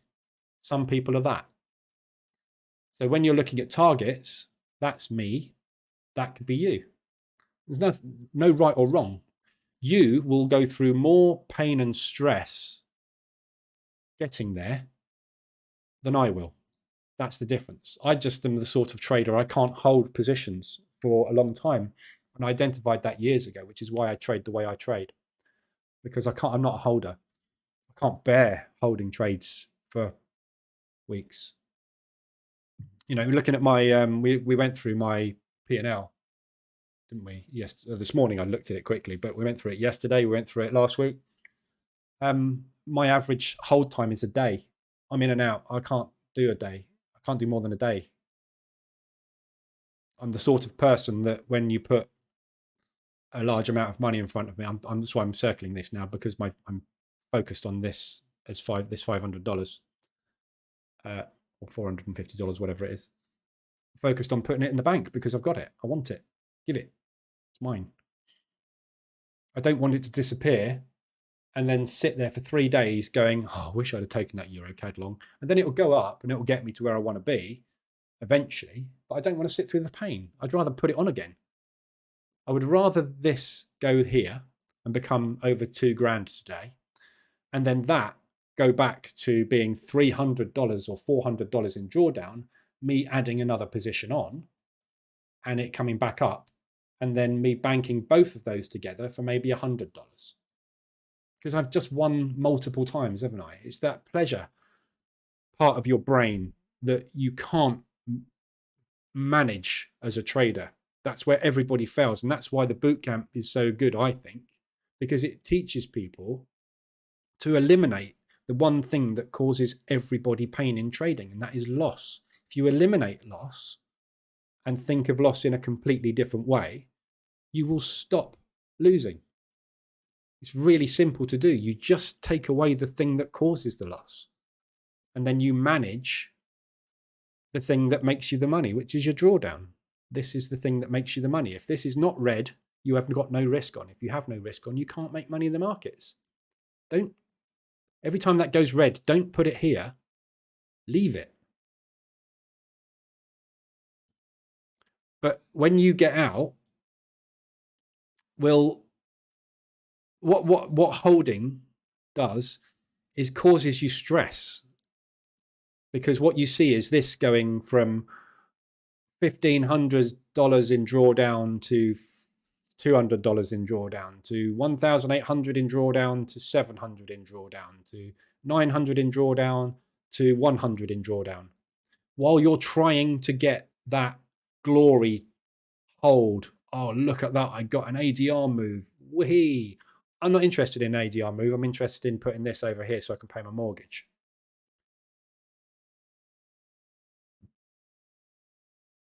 All the other gurus on the internet probably say they haven't got mortgages because they're multimillionaires driving around in Ferraris. I'm not. I'm a bloke sitting in a 4-bedroom semi-detached house with a mortgage and a car payment. I need this here because it pays my bills. So yeah, up to you. See, I'm seeing rejection on this at the moment at the Asian low, but this is what's worrying me. However, market structure is bullish. So, however, we did double top. Yeah, there's always a reason to get out. Always. JC, I think the dollar is going to tank and the pound pairs are going to head back up to value either today or next week. Cool. Do it. So you want to be buying pound US dollar, basically. Depends what you class as value.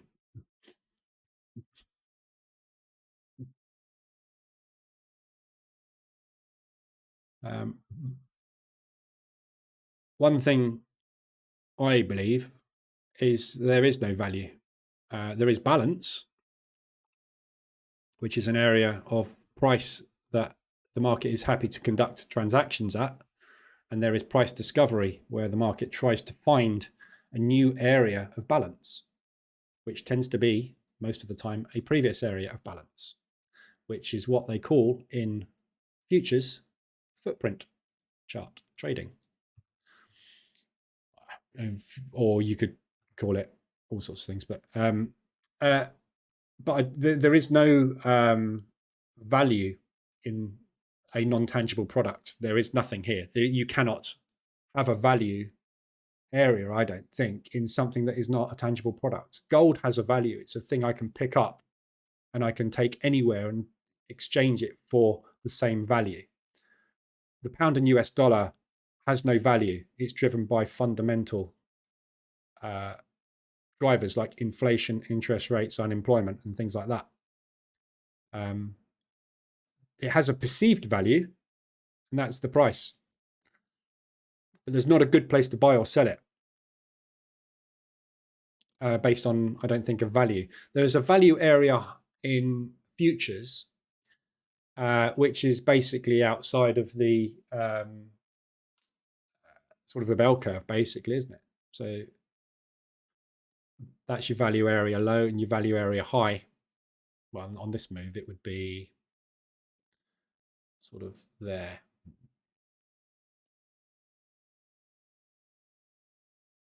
Yeah, so at the moment we're value area low. Value area high is all the way up there, which is what you would call a range high, isn't it? But what your perceived, JC, what your perceived impression of value is different to mine and different to everybody else's, which is why the market moves up and down, because what you think is a good price is irrelevant to the market, isn't it? When you get to your value area, the odds of your trade working are 50-50. And my value area is 50-50. Everybody's value area, wherever they take an entry from, is 50-50. The odds of this moving from here are 50-50. Yeah, I can show you examples on the chart right now where it worked and it didn't work. It worked. This is probably a bad example, but there you go. It didn't work.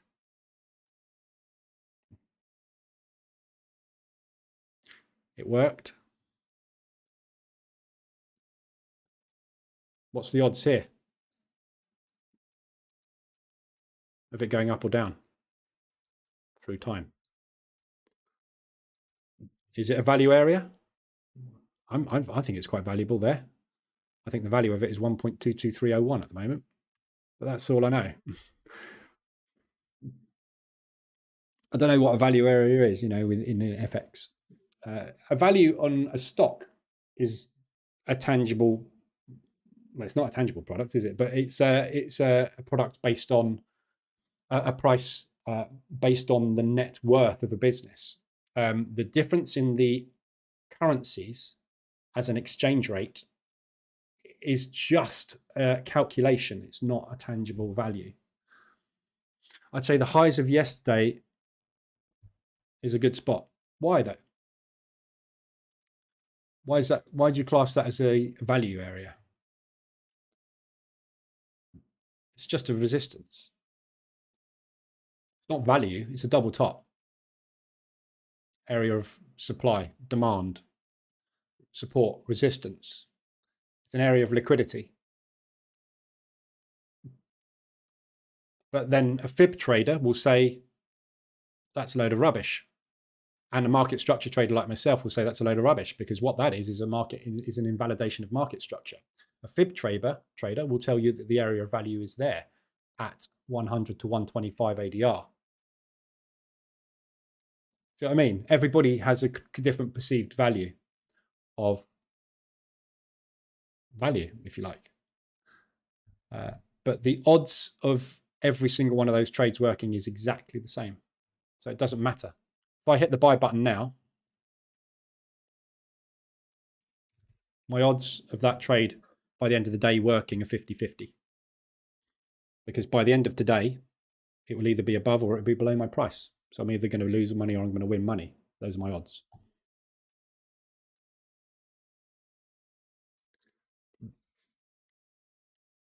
Whether that's a good place to buy it or not, I don't know, because it's down to the market participants and the order books that they have on their desk this afternoon in the New York session as to whether or not I will be right or wrong on my trade.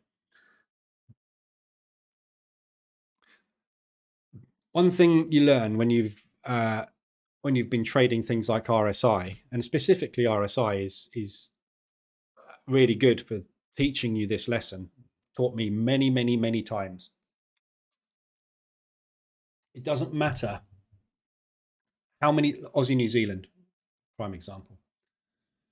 It doesn't matter how many times something happens in the past and what you expect to happen next. The market will do what the market wants, right? For over a year, I bought every dip on this thing and made a lot of money. In December, I repeated that process. Did the RSI extension work? No. The market went, I don't give a monkey's whether you're long or whether that squiggly line is down there. I don't care if you think this is a good value area to buy this thing from. We're going down. We're going to stay down until the middle of December. And we're going to go there really fast and hard and hurt you. The odds of my trade working at that point were the same as every single one of those that I took and made good money out of. So when this moves up to there, the odds are the same. Doesn't matter how you press the button. What is important is how you manage the trade when you've pressed it. Managing your portfolio, managing your positions.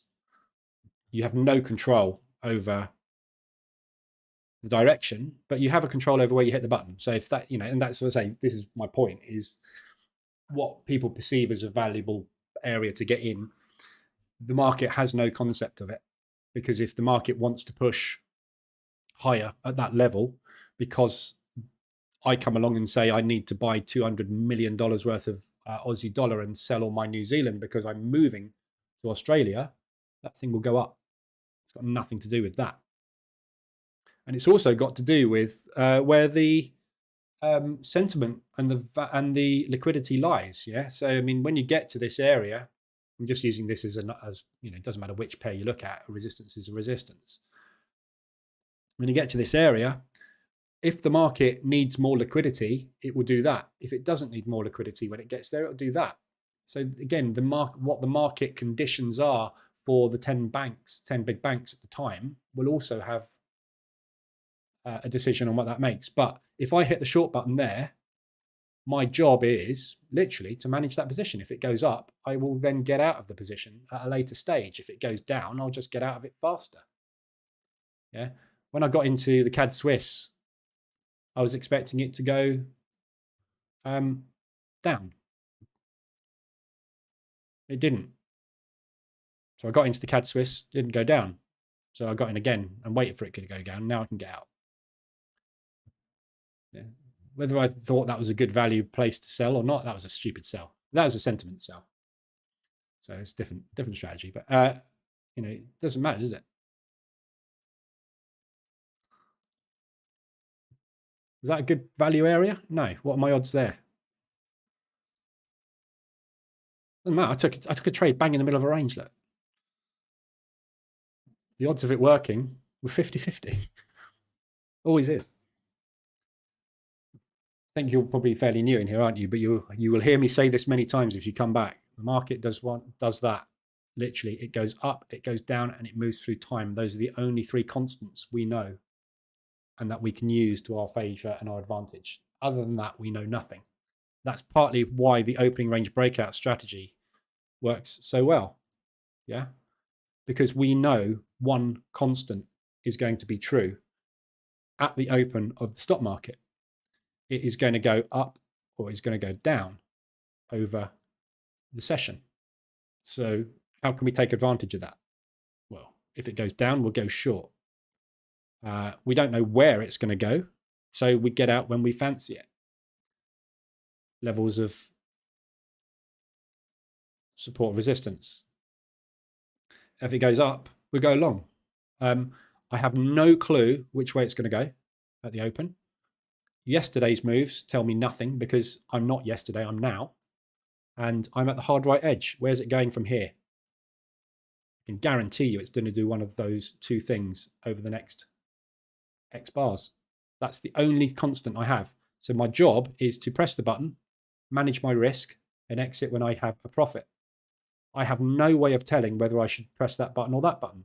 So I might as well just press that one and see what happens. If it goes down, I'll press that one again. And the next time it goes up, I'll get out. That's how most successful people make their money in the markets. Where you do that is entirely up to you. And that's what a strategy is. A strategy is a combination of market condition and signal. Which you use for your condition indicator and which you use for your signal indicator has no bearing on your success whatsoever. What has a bearing on your success is when you press the button in the opposite direction, and whether that is a plus or a minus. Everybody presses the minus button because they use a stop loss. If you stop using the stop loss, you cannot press the minus button. So that is the only button you have left, and that is how you make money. I have no stop button that gets me out at a loss. So all I do is I do this. Forget that. This is a bad week to be explaining this concept, because that was nothing to do with the way that I trade. That was a different strategy and a fat-fingered news event. But that's the norm. Yeah. But yeah, I mean, you need a reason to get into the market, and that's why I build this strategy, because I have an edge with the RSI that has a positive return from a strike rate perspective over a period of time, and market structure is what the market, the pattern the market makes as it plays out with buy and profit takes from central banks. They draw market structure. They don't draw market structure, obviously, but market structure gets drawn on the chart as a pattern. And all I'm looking for is exhaustion. So when they have bought too much, they won't have any sellers left to buy from. So the option they have there is to take profit on the move that they've created. And that's the ride that I take. Yeah, I get in here and I get out here. And I get in here and I get out here. That's rinse, repeat. But don't put the thing in the market. When you go short here, don't put an order there to say, I want to lose money. Just let the trade play out. And then you will make money. Traders get the direction right a lot of the time, but they get the entry wrong. So if you stop concentrating on the entry and concentrate on the direction, you will win. And the only way you can stop yourself losing is to not stop yourself out. It's a really simple concept, but it's something we're told not to do. We're too scared. And the question I get asked all the time is, well, but what if it goes like that? Well, I've done that. You wait. But if you take a position size that it moves, I mean, if you look at the position I took here as a sell, no, this one here as a sell, when I got in, was here. No, it wasn't. How did I get into that CAD Swiss? It must have been here. It was here yesterday, probably, wasn't it? Yeah. If you'd have got in with 1% of your account, you'd have been in hideous pain, wouldn't you? There. Probably 2, 3, 4, 5% drawdown. So don't get in with a lot size that will give you 5% drawdown. Get in with a lot size that will give you 0.5% drawdown. When it pushes 1 ADR against you. So I'm risking basically 0.5% of my account on a 1 ADR move. So if I get in here and this thing goes all the way up to there, I will be in $500 of drawdown on my $100,000 account. Does that worry me? No, because it's 0.5% of my account. And it gives me the opportunity to do the same thing again and get out of the position with a profit. If I'm wrong, because I can't time the market, because I don't work for one of the big banks that moves it. So I have no way of telling on any day whether it's going to do that or that today. I have there's no crystal ball in the world that could tell me which way to go. Even if I'm the best support and resistance trader in the world, I'm going to get that wrong 50% of the time. So why take a loss on that 50%? Why not just wait for that 50% to come back in your favor and then get out? I don't understand. I don't understand why we've been doing it so long. I've been doing it for years.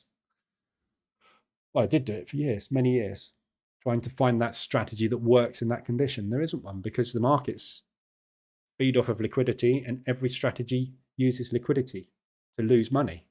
So you're feeding it the very thing that you're trying to stop. It's a never-ending cycle of losses, death by 1,000 cuts. You can't get out of it. Anyway, there's my philosophy for the day. EuroCAD's pushing again. So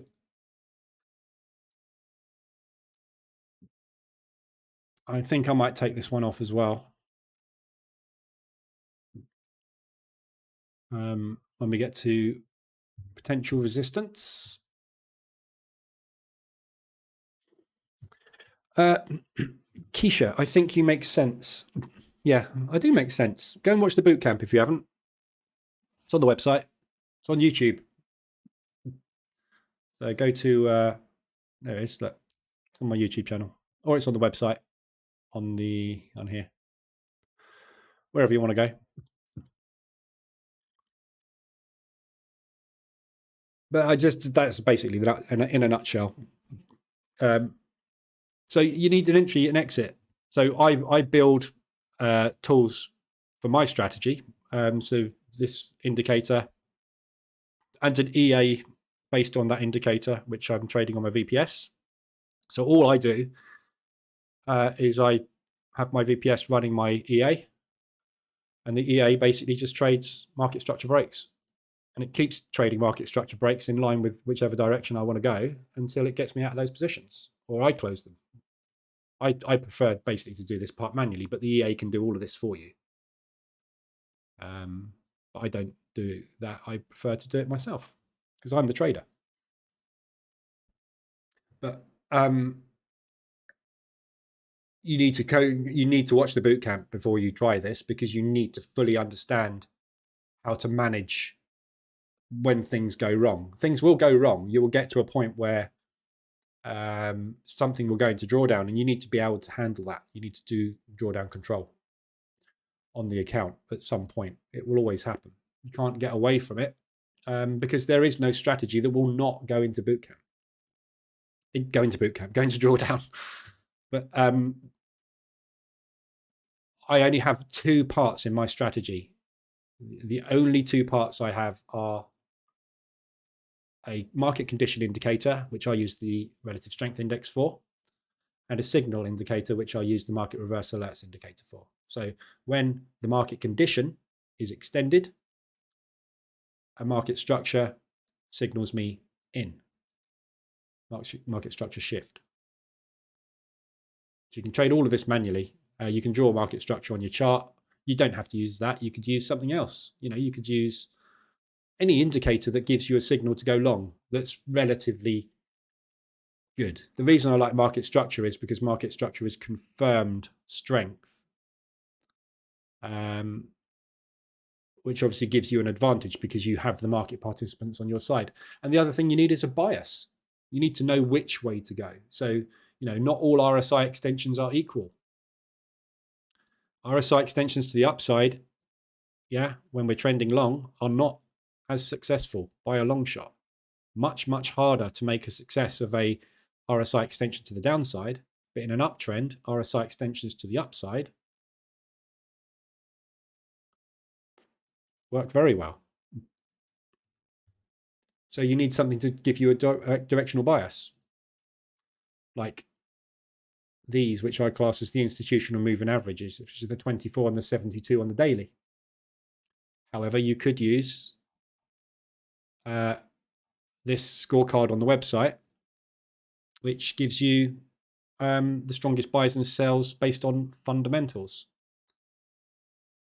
and market participation. Or you could use a combination of both. Up to you. It doesn't matter what strategy you use. The bootcamp teaches you a methodology. It doesn't teach you to use my indicators. It does actually. That's not true. There is a part of the bootcamp here, day 3, which is indicators to use. So I give you my indicators to use and how I use them, but you can use any strategy. Position trading works with any strategy. So you could apply this to whatever you do at the moment successfully. However, the indicators I show are the ones that I have fine-tuned to work what I think is the best for the strategy, for the methodology. One thing I definitely learned from the bootcamp is what you just said: find a direction and average in with no stops. I just try to go from liquidity to liquidity. Yeah, that's exactly what the market does. Look, liquidity to liquidity to liquidity. The liquidity's there. Yeah, liquidity's there. Liquidity's there. Liquidity's there. Liquidity's there. You know, but you know, this is the thing. I keep saying it. Everybody that brings out these new courses and these new terminologies and everything, it's just the same stuff, right? I've been trading liquidity pools, if you want to call them that, for a decade. They're not called liquidity pools when I started. They were called support and resistance. Now some bright sparks renamed them supply and demand, and everyone's like, oh, look at this new thing, supply and demand. What, you mean support and resistance? No, it's supply and demand. We now use boxes, not lines. Oh, right, okay. So you mean areas where the banks have made moves in the other direction, enticed all the retail to go long so that the liquidity sits there. Yeah, I don't care how you look at it, what you call it. At the end of the day, it's the same thing. People like me who have been trading for a long time are very long in the tooth, just have this built-in bullshit radar. Every course that comes out, I look at it and go, right, what have they recycled this time? Because that's all it is. What I do is no different to markets. Market structure has been around since the Chinese invented candlesticks. Call it an order block. I don't know, call it what you like. I don't care what you call it. It's market structure. Market structure has been around before we had computers. They used to trade market structure on ticker tape printouts in the New York Stock Exchange in the 30s. Larry Williams, all the people that wrote all these books decades ago, it's all based around one thing: market structure, market participation, buying and selling. And everybody just recycles the same stuff over and over and over again. Support, resistance, supply, demand, liquidity pool. It's just, market has a memory, and it heads to the places where it knows it can find people to buy and sell to because it needs to. Somebody in the central bank right now in London, in Barclays, is sitting there going, oh, another day in the bloody office. What have I got today? Got a load of euro orders. Right, all right, okay. How much we need? Have you got any CAD orders? Yeah, I've got a load of CAD orders. All right, how much CAD you got to sell? Okay, so we're net long euro CAD on the book. So let's drive it up there because we know there's going to be a load of money up there. And we'll get out there. That will make us, what, 1.2? Brilliant. That's what they're doing in the banks. They're not being clever. They're just executing people's orders. This is why this thing moves up and down. There's no manipulation. What they're doing is they're finding places they can get their orders filled. When people say, oh, the market's being manipulated up to there, it is being manipulated because these guys have enough liquidity in their banks to manipulate it, to move it, if that's what you want to call a manipulation. But what they're actually doing is going there, not because they want to, because they've got to get orders filled. This is where everybody's put the liquidity. Why? Because we're all stupid enough to put an order in there to make us a loss. And they know where they are. Where are they? Well, they're at these spots because we know they're there because that's where they took it to. And they were like, finally, we've got all these orders filled. Right, let's take profit on those orders. All right, let's get on with the banks. They know where it all is, not because they've got some magic radar or crystal ball, because that's just the way markets work. If I need to execute these orders, I need to hit the buy button, and I will keep hitting this buy button until there's not enough people left to do that. When I get to that point, I have to go, oh, sorry, Mr. Microsoft. I couldn't get any more of your euro orders executed today. There just wasn't enough people out there to sell them. We'll try again tomorrow. Okay. Accumulation. Flag. Break. This is him trying again tomorrow because he didn't have enough orders today. And what happens at these levels? Why do you think ADR is so effective? The average movement banks can make in a day is ADR because they can only execute a certain amount of orders before there's no one else left stupid enough to take the other side of their order. This is why we get ADR bounces. This is the bank's exhaustion point. They're like, well, there's no one left to sell to. I don't care. I want these orders placed. Who do you want me to sell them to, Mr. Boss? There's no one out there. All right, fine. We'll just sit there and have another go tomorrow. There you go. That's what actually happens in a bank. I know that because I've got a guy that works in a bank. He used to work in a bank. Yeah. He hated it. He hated it. He had a boss like everybody else, and his job in the morning was to come in and look at a spreadsheet, well, not a spreadsheet, but look at a database of what he's got to do and what transactions he's got to execute. And his job was basically to execute transactions. And the most annoying thing for him was if he couldn't press the button. He had a target to hit and he couldn't press it because there wasn't enough idiots on the other side. Or idiots, as in other institutions. So, Asian session. Execute orders, execute orders, execute orders. Have we got enough? Yes, brilliant.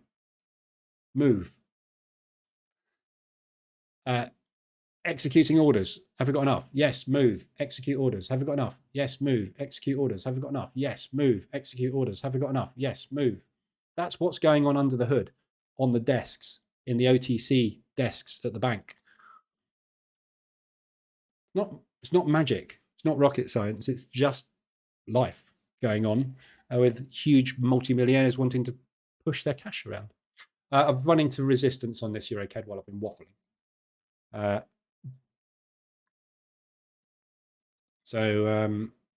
Again, accumulation. We pushed. We came back. We tested. We bought again. We bought again. We managed to break through. We tested. We came back down. This is an area of interest to the banks. This is an area where in the past they just couldn't get any more executions in. So what do you think might happen here? Is it magic? No. It's just this price point. There's not enough interest from the institutions at it to continue moves historically. So therefore, that possibly will play out again with an odds of that. So I'm going to take it off. Or the other option you can do, again, it all depends on you as an individual. What I quite often do will put a trailer either underneath the support rectangle on the market reverse alerts. So if we don't get a structure break, i.e. we don't break down there, that will act as my support, or use a candle basically, as I did on this trade here. So I used a trading stop. So I might use another one there, going 90 on that one.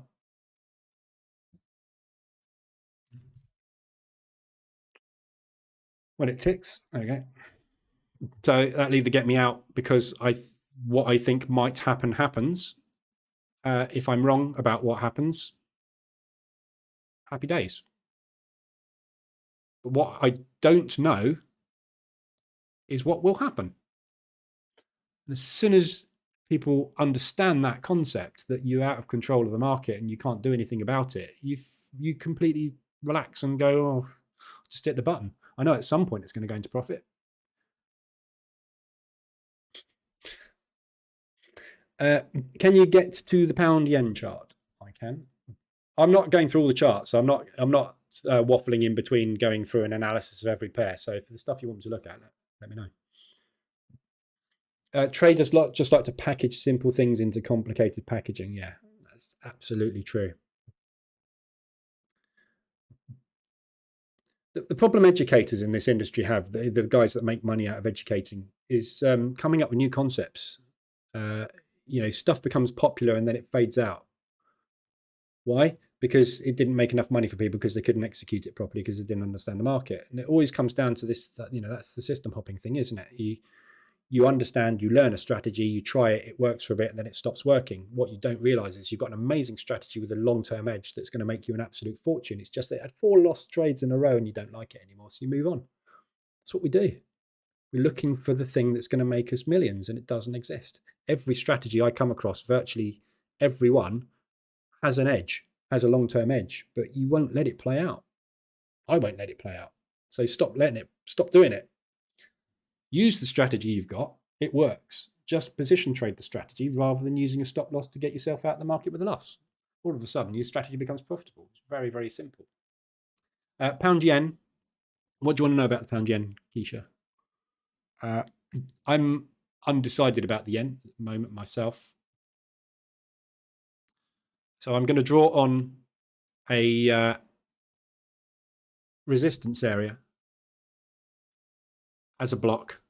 So now I've created a new terminology for it called supply or demand. I don't even know. Do you know what? That's how little attention I pay. I have no idea whether that's supply or demand. I don't care. I don't know. If it's above, is it supply or is it demand? Is that how you do it? I don't know because I don't care. That's support, that's resistance. So at the moment, resistance is holding out of that propulsion gap, which was caused by intervention by the Japanese bank. So I want to be shorting it. We're extended on the hourly, so likely we're going to pull back into that propulsion gap at least, which is ADR for a short. That's what I would be doing.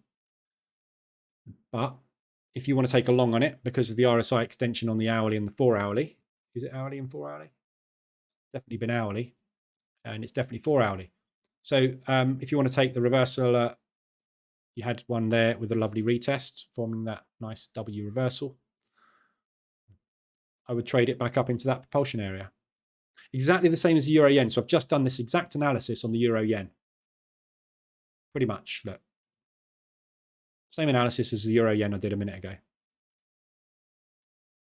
That's where I'd be trading it up to. New Zealand yen. Not quite so much. Yeah. Which is why, again, in the bootcamp, I talk about this so much. If you take that euro yen long and the pound yen long, you're basically double exposing yourself on the yen. And if the yen decides to push and you're wrong on that trade, you're going into double exposure, double drawdown, double pain, double loss, double everything. So this is key. You have to keep on top of your exposure to ensure that you don't overexpose yourself to the market. But no one ever teaches you that in a course, do they? They teach you to trade everything that moves. Or they teach you to trade one instrument. What's the point in trading one instrument? If that instrument doesn't give me a setup today, what do you want me to do? Let my kids starve? Everything moves. Why not trade everything? Everything moves. If it goes up and down, I can make money out of it. Don't care what it is. Call it just come up with a name for an instrument. I don't care. If it moves up and down, I can make money. That's all I need to know. EuroCAD looks like hitting ADR.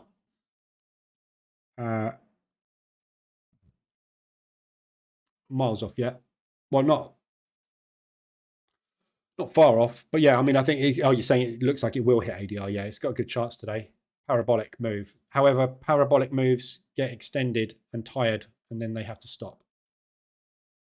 So at some point, and this is why I'm trailing this again, because we're entering an area where there's going to be limit orders looking potentially to get in short.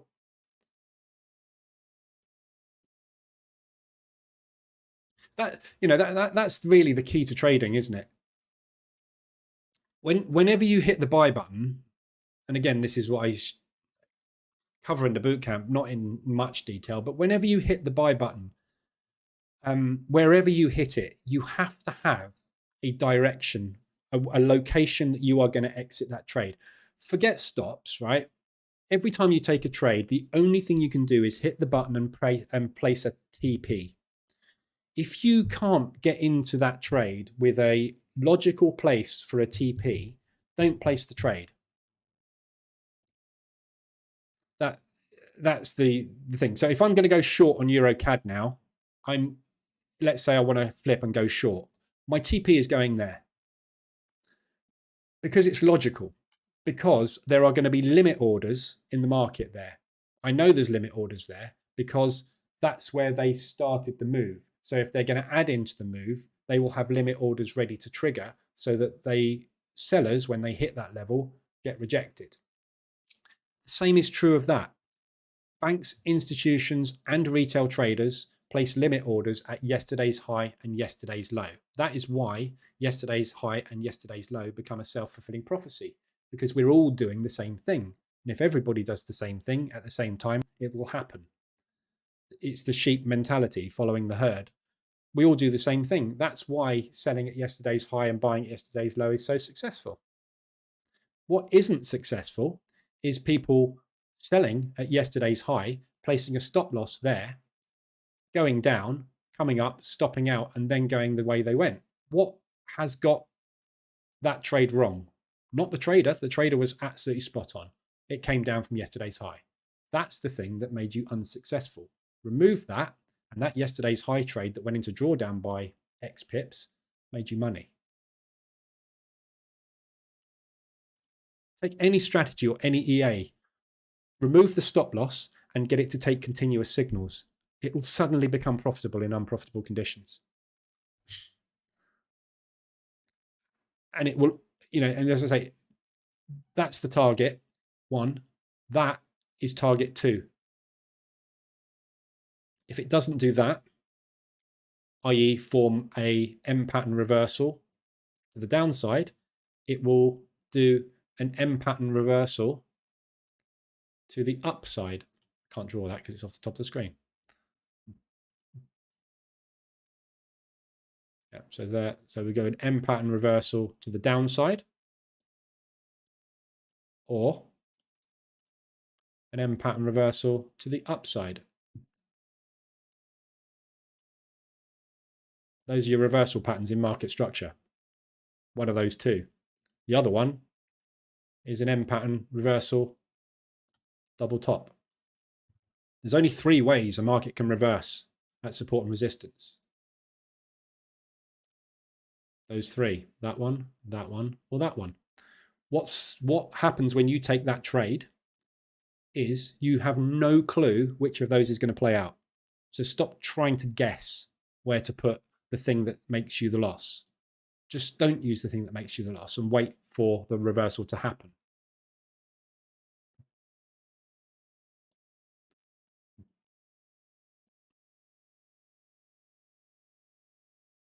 Not very clean, but that's what that one was. Makes sense. This is the thing that kills everybody. This thing here, look, on the Tuesday. It's the stop. It kills everybody. Everybody.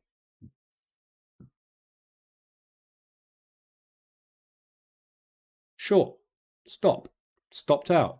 Was I right? Yes. Was I in the trade? No. Remove that. I'm right. Strike rate will go through the roof, literally. Through the roof. But we know that. That's why we're here. It's giving me confidence to hold my EU long till previous day's high. Sorry, Shroud. I only read out half of your comment, didn't I, on the EuroCAD? Yeah, EuroCAD.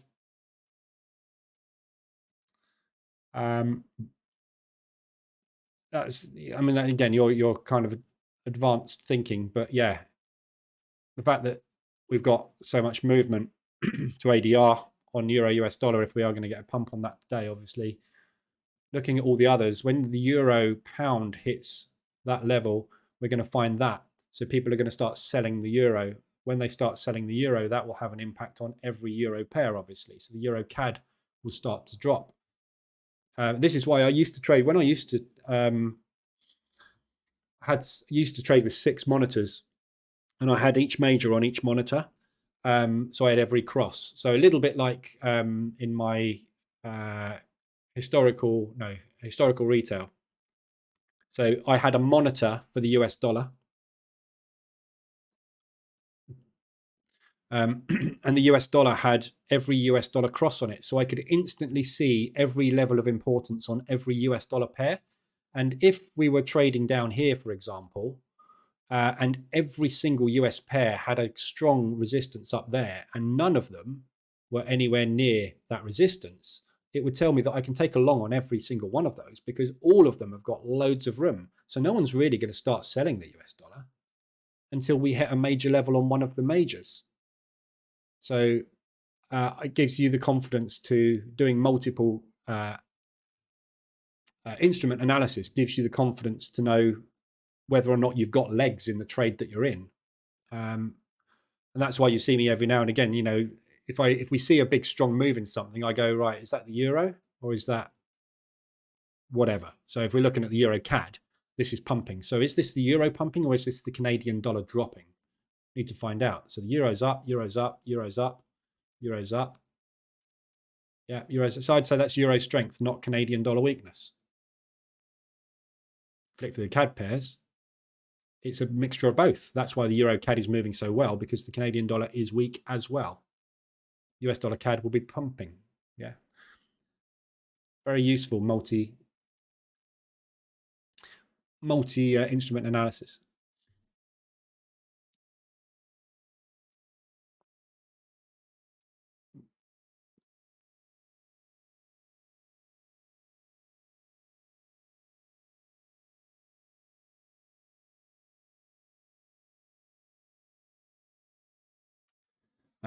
So hopefully I'll get that moved down to there on the CAD Swiss. Again, targeting this area, but I'm not targeting the low. I'm targeting above the low, because one of two things is going to happen. We're either going to hit that and we're not going to take that liquidity because it's not required at the moment, or we're going to take that liquidity. Either way, I want to be out, because the likelihood is we're going to get some buyers at this level, because buyers will start buying up before we get to the level. If they are long here, it's not in their interest to let it go below that level, is it? So if the buyers are in control, we won't get that level. We will make that type of W. If the sellers are in control and they are hunting liquidity, we will move down below the level and make that type of W. Either way, when we get to these levels, orders will trigger usually in the opposite direction.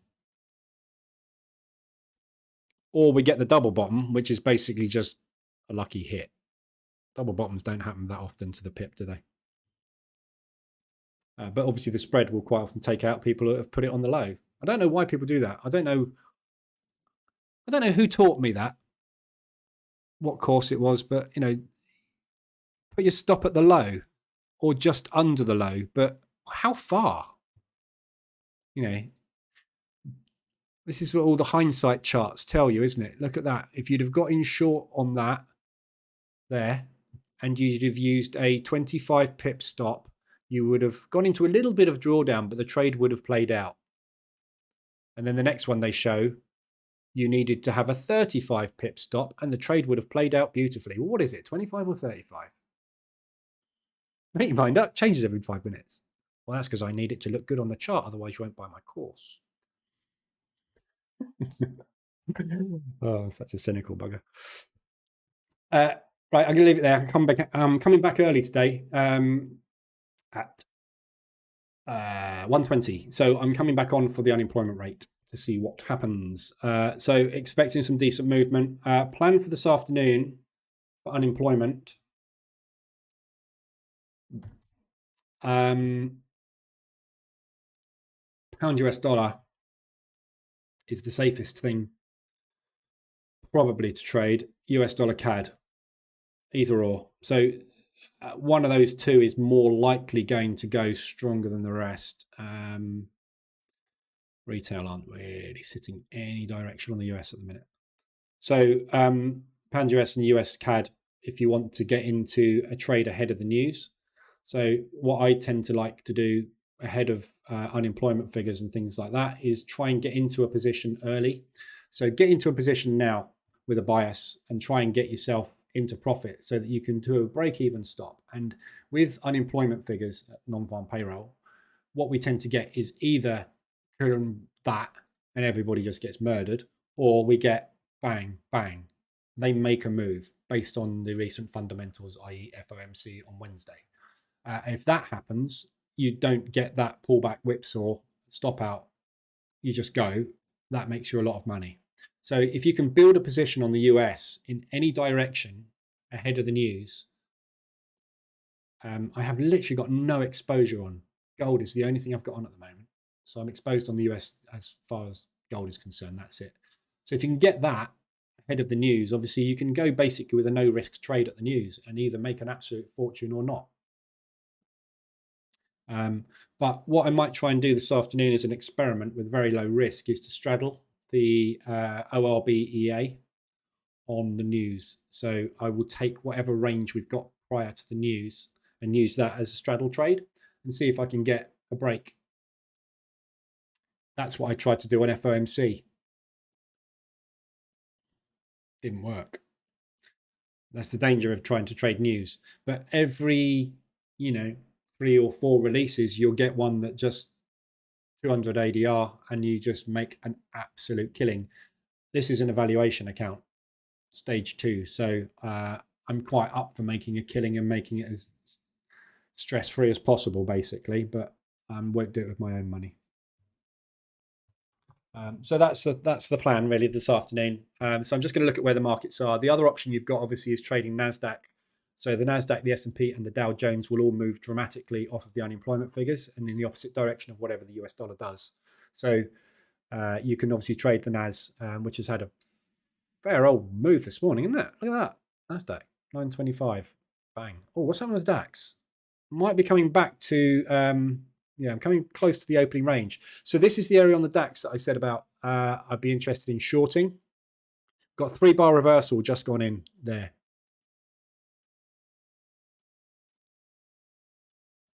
So nice 3-bar reversal pattern. Push, pause, pull.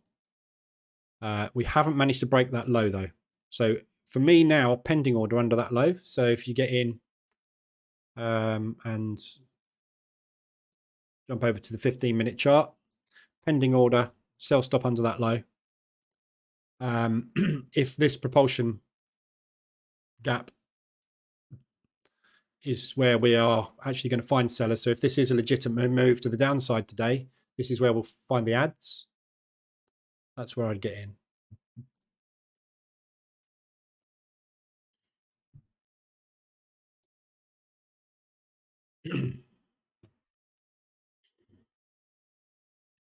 And obviously stop you want up here somewhere. So this is the origin of the move.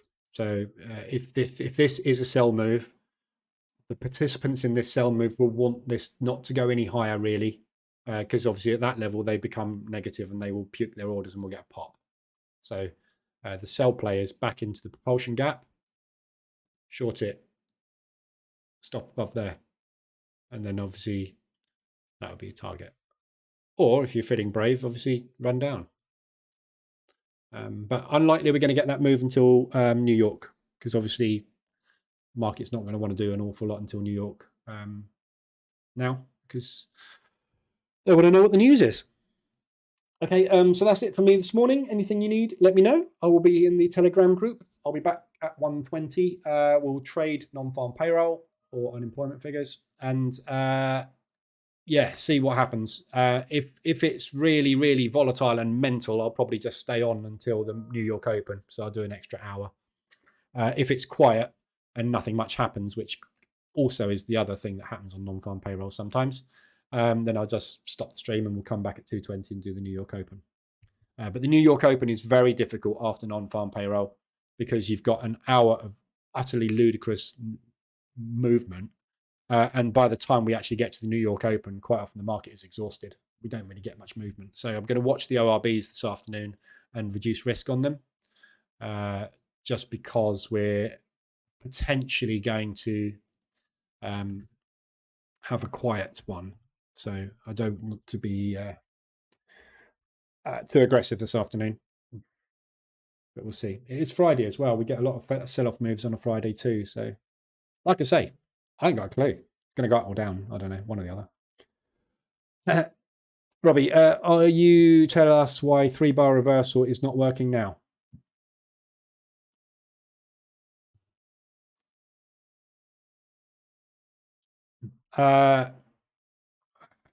Hasn't. What do you mean it's not working?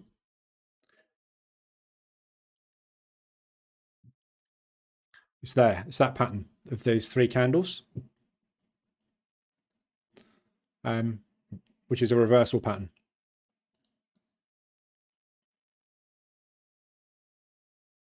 So, all right. So why isn't it? So basically, what we're looking for. So it's like think of it like a car doing a U-turn. So we're going and then turning. Yeah. The push up, the low of this candle here is the last area that the sellers were able to push down to before the buyers took control. The sellers then stepped in and wouldn't let the buyers get any higher. The buyers tried to push higher and couldn't get any higher. That's a pause candle. The pause candle can be a hammer, shooting star, depending obviously whether it's a 3-bar reversal up or down, but it can be a shooting star, it can be a doji, it can be a spinning top, whatever. But it's an area where there is a stop, right? And then the other party takes control and the other party manages to push back down significantly. But until we break the low that was used to push up, in this case, obviously if it was down, it would be like that. Yeah. Till we break that going up or we break that going down, market structure hasn't shifted to the downside yet. See, what we've got here is buyers bought from here. Buyers stepped in and bought again. Buyers are stepping in and buying again. Limit orders are placed here to trigger long because the move was started long. Until that breaks, we haven't got a confirmation that the sellers that started this reversal are actually able to push down and make the reversal happen. So when we get a break and hold down below that level, that's when we're likely to start the move back down again. Very similar to this. What do they call this? Dark cloud cover? I don't know. I'm not really up on candlestick patterns much because I've learned them all over the years, but I don't trade them. I trade market structure. But I do trade candlestick patterns, obviously, but I'm more interested in the wicks. But they work, like with anything, they work better on a higher time frame. Here's a good example here. Look, this one here. We pushed down. We paused. We pushed up again. We never got anywhere near breaking that high. Sellers just went, nope, we took control. So it's a pause. It's part of an accumulation. And we're still in the accumulation here. No one has actually got control of the market. And until we get control of the market, we shouldn't really be looking at any direction. You can guess. And obviously, you can hit the buy button now because this move might be what's going to continue. Or you can hit the sell button right now and hope that that's going to continue. And if you hit the buy button now, you put your stop there. If you hit the sell button now, you put your stop there. Your odds are always the same. The chances of you getting the direction right from this location are 50%. Pick one. Get in, get out if it's right, get out if it's wrong. But that's the theory, is that the limit orders are triggering. Buyers enter. If you're long, right, so think of yourself as a bank here. So I am Mr. Bank, Barclays. I've dumped $1 million short. I am in profit and I am adding to my position. I'm adding to my position. My initial entry here, if that gets invalidated, I will make a loss. So I will place limit orders in the market here as my army to say, if you come here, yeah, I will sell to you. So the buyers come, they get sold to, it pushes out. The buyers come, they get sold to, and it pushes out. The buyers come, it gets sold to, it pushes out. As long as that keeps happening, that will happen. The buyers that are pushing up here will be doing the same thing in reverse. They will be pushing. They will be entering limit orders to buy. If you come down here, I will continually buy from you. If you come down here, I will continually buy from you. At some point, one of those two is going to run out of sell orders or buy orders and go, actually, I can't do this anymore. I've had enough. And they will then suddenly become a seller. Because I've bought, to exit my position, I have to be a seller. That's why when you get a break of the support that started that, you see the sellers exponentially move faster usually.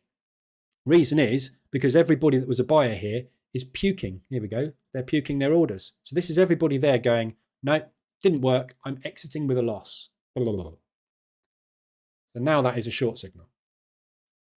However, what you're going to do now is move back down into what? An area where the buyers added to their positions. What do you think is sitting down here now? Limit orders, ready to go long. Have we got enough sellers ready to push and try and get through that level? No idea. The odds of that happening or that happening through that propulsion gap are 50%. That's what's going on under the hood. A 3-bar reversal is a sign that within a wide range bar, potentially we've got the sellers now adding into the position they started movement from. If you see the same thing happening down here, there's potential signal there. But you've still got no clue which one's going to work, have you?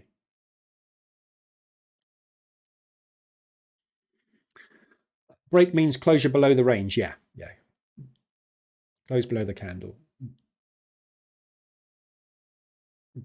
I'm typing fadey because you said you were leaving. That's right. Okay, to get control means closure above.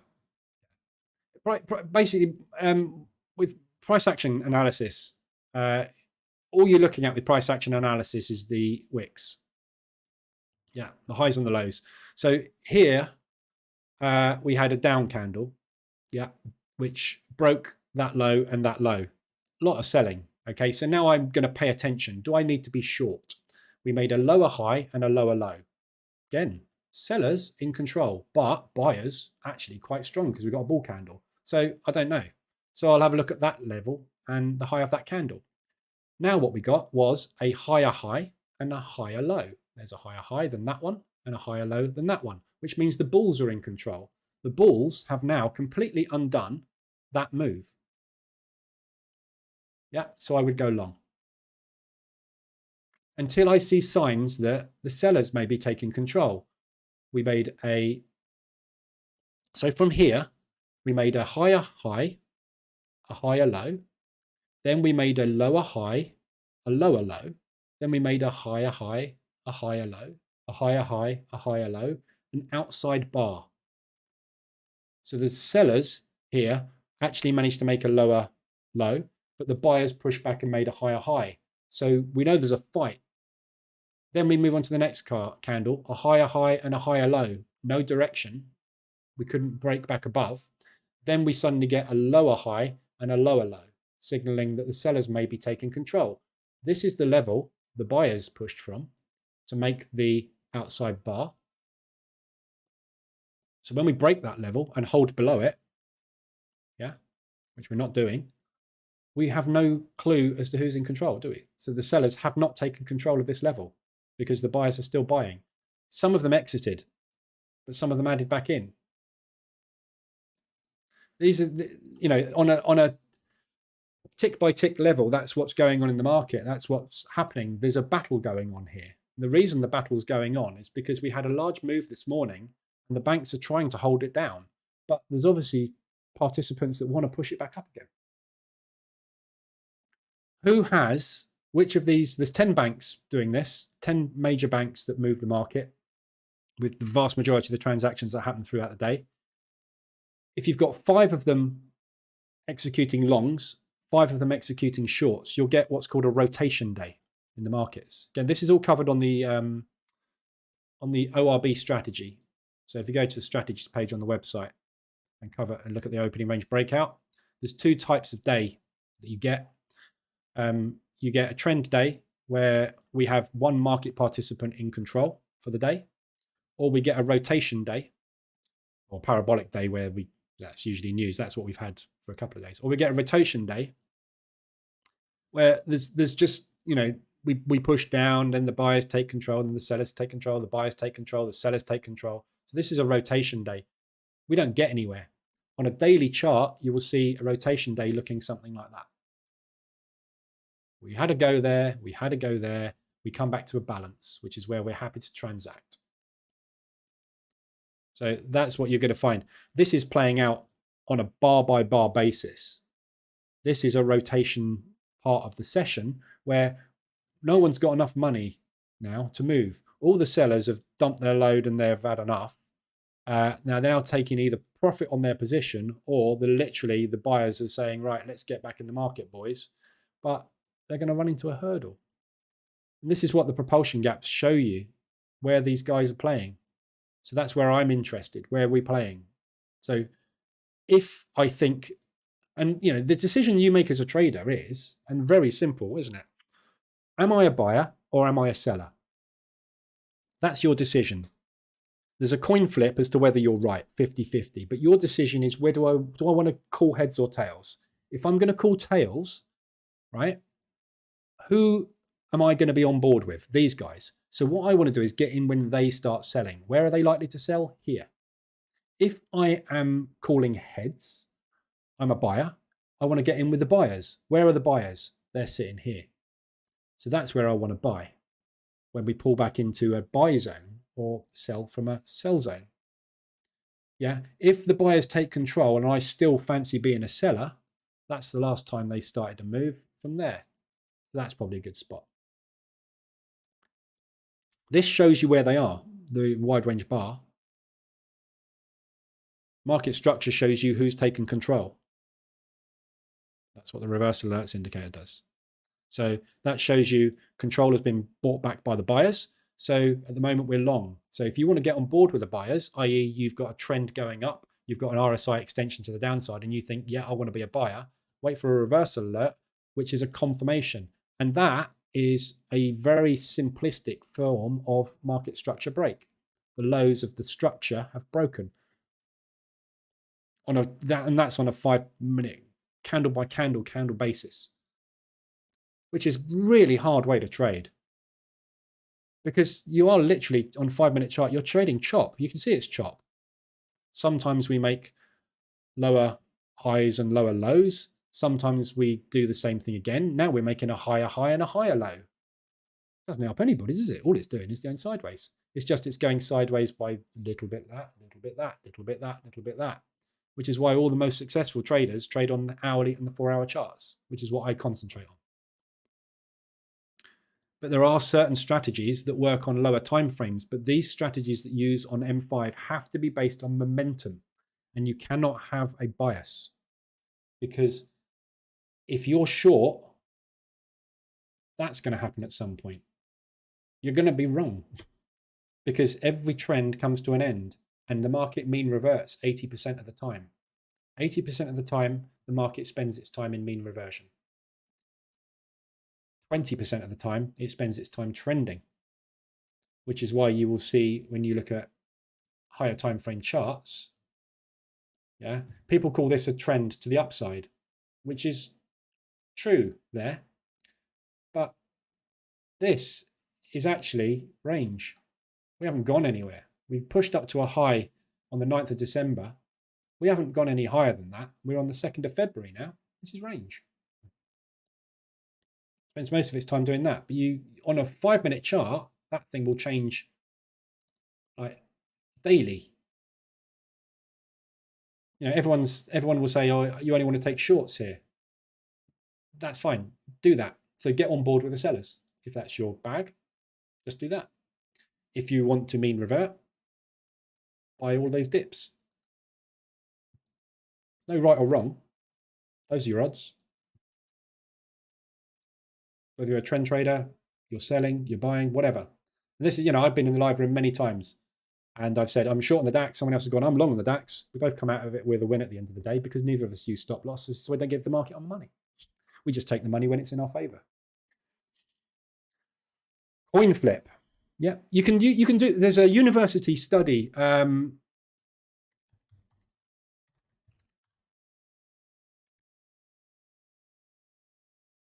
just doing a random search here. There you go, Berkeley University. Yeah, there was a study done on flipping a coin to get into the market. Yeah, and do you know what this came out with at the end of it? Pretty much a break even. Why? Because the odds 50-50. Use a coin flip, use anything you like. Every time you press the button, that's the odds. They've even done studies at universities to see if there's an edge in a coin flip. There is an edge in a coin flip. It's 50, which is the same as everything else. Because, you know, it doesn't matter if you are in a trend to the downside. I've proven this fact this morning, haven't I? Aussie New Zealand, yeah, was in a trend to the downside, to the upside for ages. When I got into it, it went like that. There, I got into it loads of times, but when I got into it there, it did that. The odds of this trend continuing every time it pulls back to a moving average, the odds of it continuing from there are 50-50.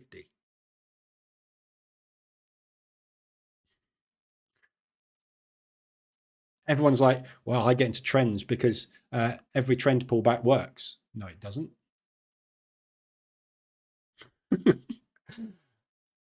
Only trade with the trend. The trend changes every time frame. H4 trend is down at the moment. H1 trend is up. M15 trend is down. M5 trend is down. Daily trend is up, down, range. I don't know what that is. That's anything. That's just a mess.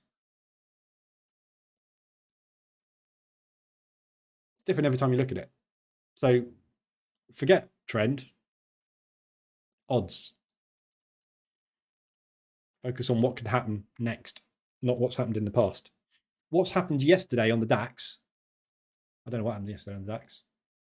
Yesterday on the DAX, we had a bull day. Yeah, does that mean today's going to be a bull day? No. So that's got nothing to do at all with what orders have got to be executed at the opening bell at 8 o'clock in Frankfurt. Nothing. They couldn't give a monkeys about yesterday. This is today. Has what happened to me on Wednesday got anything to do with what happened to me on Thursday or what's happening to me today? Nah. It's gone. It's irrelevant. Has that indicator that is showing this line going up got anything to do with direction today? No. All that's telling me is it's been going up for the last 24 days. I know that. I can see it on the chart. Has it got anything to do with where we're going today? No. What's the odds of it going up and down today? Doesn't help us, does it? Nothing helps us. Get in, get out. There's nothing you can do that's going to give you any psychic predictive power. Robbie, sorry, I'm just typing a lot. I will go at some point. I don't mind staying on because I've got nothing else to do. I haven't actually got anything else to do. Just so I'm quite happy to stay. But if the closure comes with the probability, if the closure comes, will the probability increase over 50% as it has then broken below the low? No. Right. So this trade that we're looking at here, potentially taking the low here, right? When this candle closes below the low, right? There. What are the probabilities of the next candle being bullish or bearish? 50-50. Because we've broken that low, the probabilities of an upward or downward candle next are no different to if it had closed above there. The odds of a close above there becoming a bull candle next or a bear candle next are 50-50. Your job as a trader is to get in, execute an order, and hope that the market goes in your direction. If the central banks have enough sell orders to place for the next 10 minutes, it will go in your direction. Whether you will make money or not has nothing to do with the direction the next candle goes in. What decides whether or not you make money on this trade, if it ever triggers, is down to one thing: when you press the exit button. Right? And if you put a stop in the market there, and this thing goes down to here, up to there, down to here, up to there, up to there, and stops you out, why was that trade a loss? Because you didn't press the exit button there. You let the market press the exit button automatically for you when it moved back 10, 15, 20, whatever it may be. The odds when a candle closes are never any different. The thing that makes you profitable is whether or not you take that thing off the table when there is a dollar sign in your favor. That you cannot predict. No one can. So, going back to my original point on why I made the position trading bootcamp, if you eliminate the thing that makes you a loss, the only thing that can happen is you will go into drawdown on your account and give yourself a second opportunity to make a profit.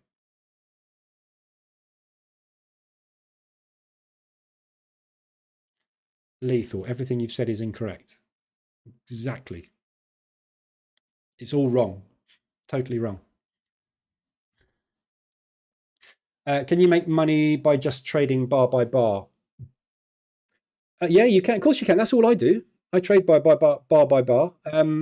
But you know, if you're trading candle by candle, Larry Williams does it the best. Larry Williams has got a book called Long-Term Secrets to Short-Term Profitability. I think that's what it's called. But basically, he trades the daily charts, and he trades a very few strategies, but his strategies never use a stop loss. Funny enough, he's a really rich, successful trader. Why do you think I base myself on those people rather than everybody that teaches retail trading? He gets in long on that bar because it's a smash. It's just what's called a smash bar, right? Does he use a stop loss? No.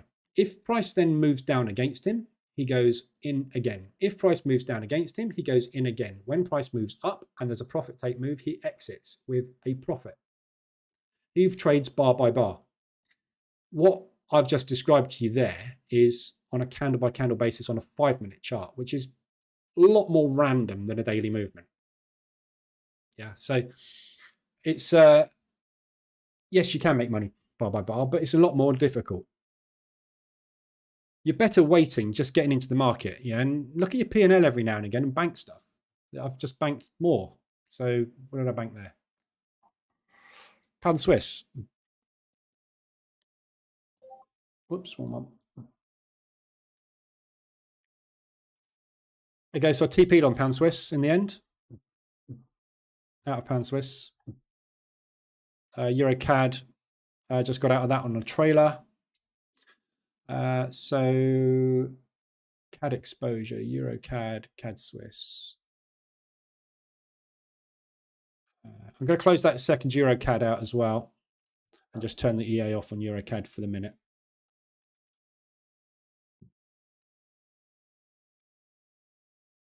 Just want to limit my CAD exposure basically because I've got too much CAD on.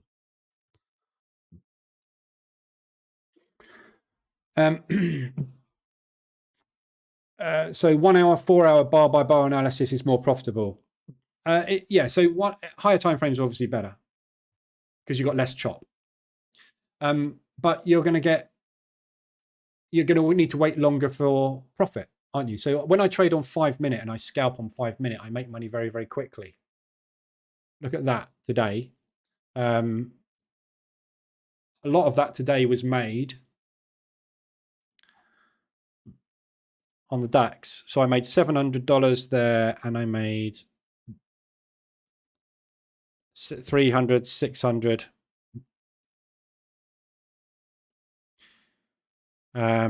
Sorry, yeah. So I made 7 and 6. 7 and 6, 13. So I made $1,300 of that were made in 10 minutes. I can't make $1,300 in 10 minutes on the 4-hour chart because I have to wait 8 hours for 2 candles to play out. However, the signals on the 4-hour chart, look at that 3-bar reversal. There's an absolute beauty on this chart. Textbook. Pull, pause, push, entry, bang. Yeah, 3-bar reversal. Push, pause, pull, bang. The 5-minute one that we've been trading is still going like that, isn't it? We've been looking at, because the signals on the 4-hour chart are more indicative of real price action and price direction. M5, you are trading algorithmic chop, which is why everyone comes in here and says, I trade M1, I just shoot them down in flames because it's a load of rubbish. You can't trade M1 and make money long term. Lethal's probably going to tell me you can because he disagrees with everything I say, but then again, he's not in here making a load of money. And he hasn't got a live stream. He won't stream on live because he doesn't make money. Anyway, sorry, if you're going to tell me I'm incorrect, I'm going to have to disagree with you. But look at this 3-bar reversal. Yeah, what's happened to this? It's just gone, because all we're trading is intraday chop. So the signals are less effective, which is why everybody that makes money long term tends to use H4 and H1 or above. And obviously, I'm clicking on that chart. Hello. The strength of movement is on lower time frames. If you look at the lower time frames like M5 on the RSI, you will find you get many more embedded conditions. So here, for example, when we got extended on RSI, yeah, it was embedded for the whole session and half of the Asian session. We got down and it did not go anywhere. Whereas on higher time frames, when you get the RSI extensions,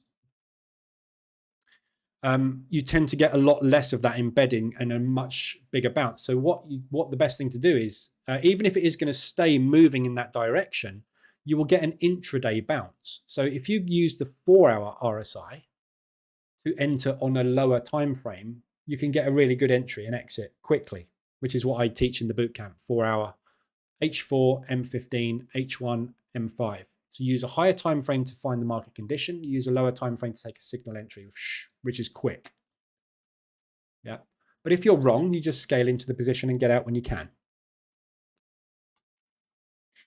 So it's trying to start, isn't it? It's just not quite getting there, is it?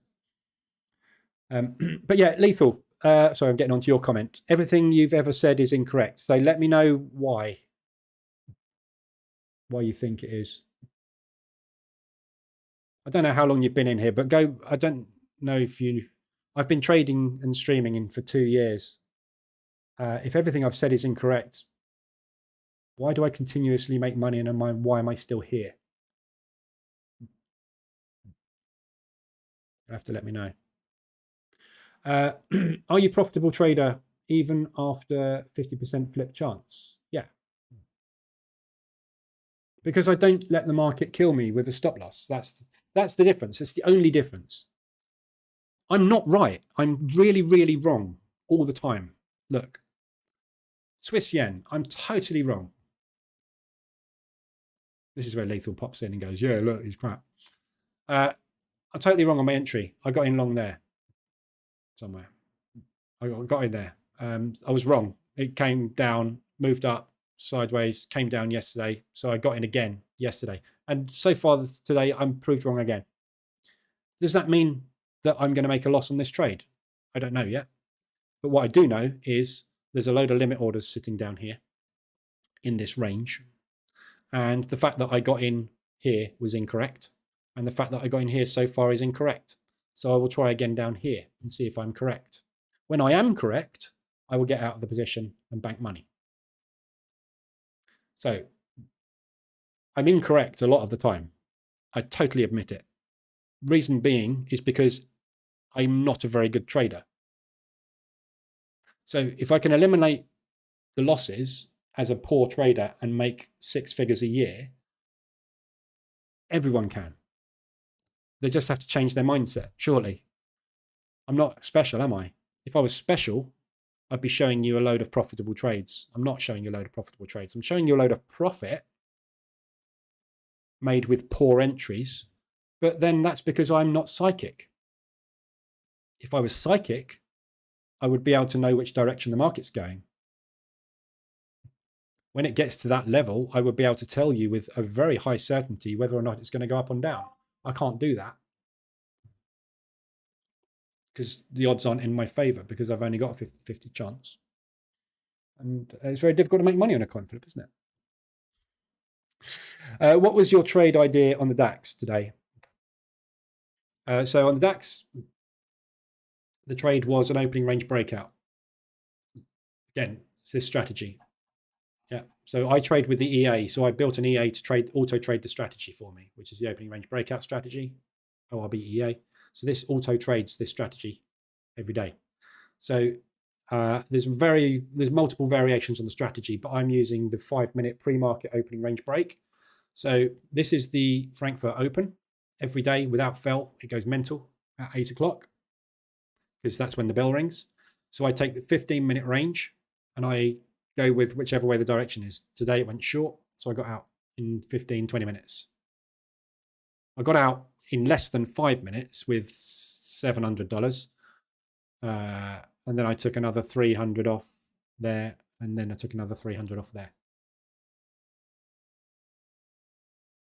Very, very simple. And the edge of this strategy, the long-term edge of this strategy, is knowing that I have that as a strike rate. Because the odds of this thing going up or down are 50-50, aren't they, at the open? Yeah, when the opening bell rings, it goes up or down. Look at the NASDAQ.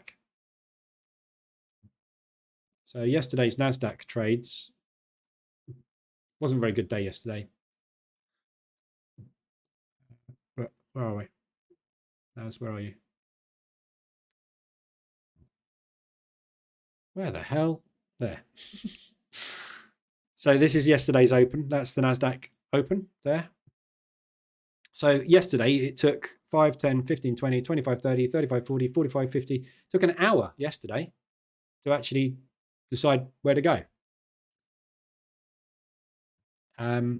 So, every day you can make money trading the opening range breakout on the NASDAQ, the DAX, the Dow Jones, the S&P, and the FTSE, and the Japanese Nikkei, whatever you want to trade. What you don't know every day is whether or not the best range to use is the 5-minute, the 10-minute, the 15-minute, the hour, the pre-market 15, or the 30-minute, or whatever. So you can never tell that. No one in the world can tell you that because no one can predict the future. So you just have to get in knowing full well that there's a 50-50 shot. It's either going to go or it's not. So what I do is I take the shot. And if the shot's wrong, I make a loss. And then I'll go the other way because they decided to drive it down. And if that's wrong, I'll get out. So this one here, the 15-minute opening range on this day was there and there. That's your 15-minute open. 5, 10, 15. High, low. So what would have happened this day was you would have gone long and stopped out. You would have gone short and stopped out. You'd have gone long and captured. 50-50 shot, 50-50 shot, 50-50 shot, success. 1 to 3 strike rate on that particular day. Now, whether you made money has got nothing to do with the odds or the fact that there was a 1 to 3 strike rate on that day. Whether you made money or not was whether or not you held the move. That I can give this strategy to 10 people and everybody will get a different result with, because some people will take it off here and go, I made a small loss. Some people will go and put a stop loss there and get out here. Others will just leave the stop there and then close it out when they think they've got enough money on the table, which could be there, there, there, or there. Others will move their stop to break even after we've made a move, and it will never touch their break even. And then they can make all of that or not. Or they would have got broken even there. Yeah. The strategy works. Whether or not you make money with the strategy is all down to what you do when the trade has played out. That's what I'm saying is the odds of the trade working are 50-50. Whether you make money and become a successful trader with any strategy depends on after that button has been pressed, after you've entered that position, what happens next? That's the difficult part. That's the psychology of trading, the bit that everybody struggles with, which is why automation helps. Because if you let an EA do it for you, you will not get involved. So if you can get an EA, you can backtest a strategy and you find a long-term edge. If you can build an EA or buy an EA to execute that edge, you take yourself out of the equation because you're the thing that makes yourself unprofitable. Or stop loss makes you unprofitable. So remove that, which is what I do. I remove the stop loss and I use an EA to automate the entries into my strategy. And then all I do is I wait for money to come onto the table and I put it over here. And if things go bad, like if I get to 1.5% drawdown on something, then I'll start thinking, right, well, I'll shut some of this out because it's not right. And I'll take a loss. And that loss gets transferred into there. But I won't take a loss until it gets to a point where I need to. Everyone is trading 1% of their account, aren't they? Everybody's risking 1% every time they press the button. Lunacy. You get 10 trades wrong, you've lost 10 trades, 10% of your account. If I get to 1% in drawdown on multiple positions in my account, then I'll start thinking about potentially closing some of that out. But the thing's got to move an ADR against me for me to get into 0.5% of drawdown. It's got to move 2 ADR, right? So from here, it's got to go off the top of this chart for me to get into $1,000 of drawdown. That's going to take days.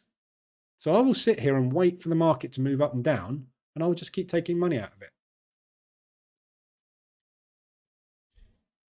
That's what I do. And that's why people like Lethal come in here and slam me, because we're told to use a stop loss. That's because you're a loser. That's why I get so cross with people that come in and say, it doesn't work. It does work. I've been doing it for 2 years in here. It doesn't work. It's because you haven't been in here with me. Anyhow, go and try it.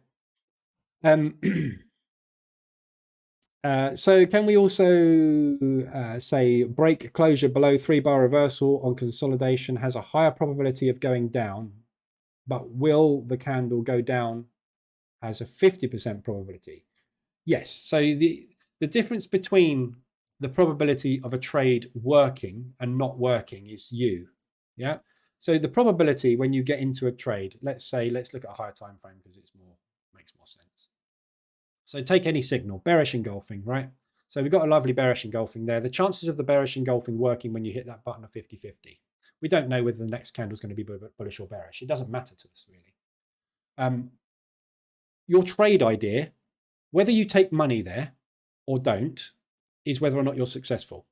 If this moves down, down, down, and you don't take money here, right? And then it moves up, up, up, up, and you're in drawdown. Then it moves down, down, up, down, down, up, and all of a sudden you got in there and it's up here. The reason you're now sitting in drawdown is because you didn't take any profit.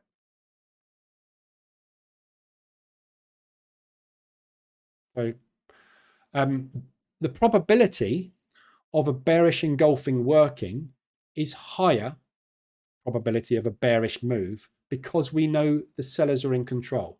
Whether they can stay in control or not is not anything to do with the next candle, really, is it? The candle is a result of whether or not the sellers manage to retain control. That we don't know. The reason this candle stopped there is because the buyers didn't want to let it go below that level because they're buying. Look. And we got back down to this level and they went, no, we're buying here. And they went, well, sorry, there's more of us. We're going to beat you up and push you down. And they went, all right, fine. Yeah.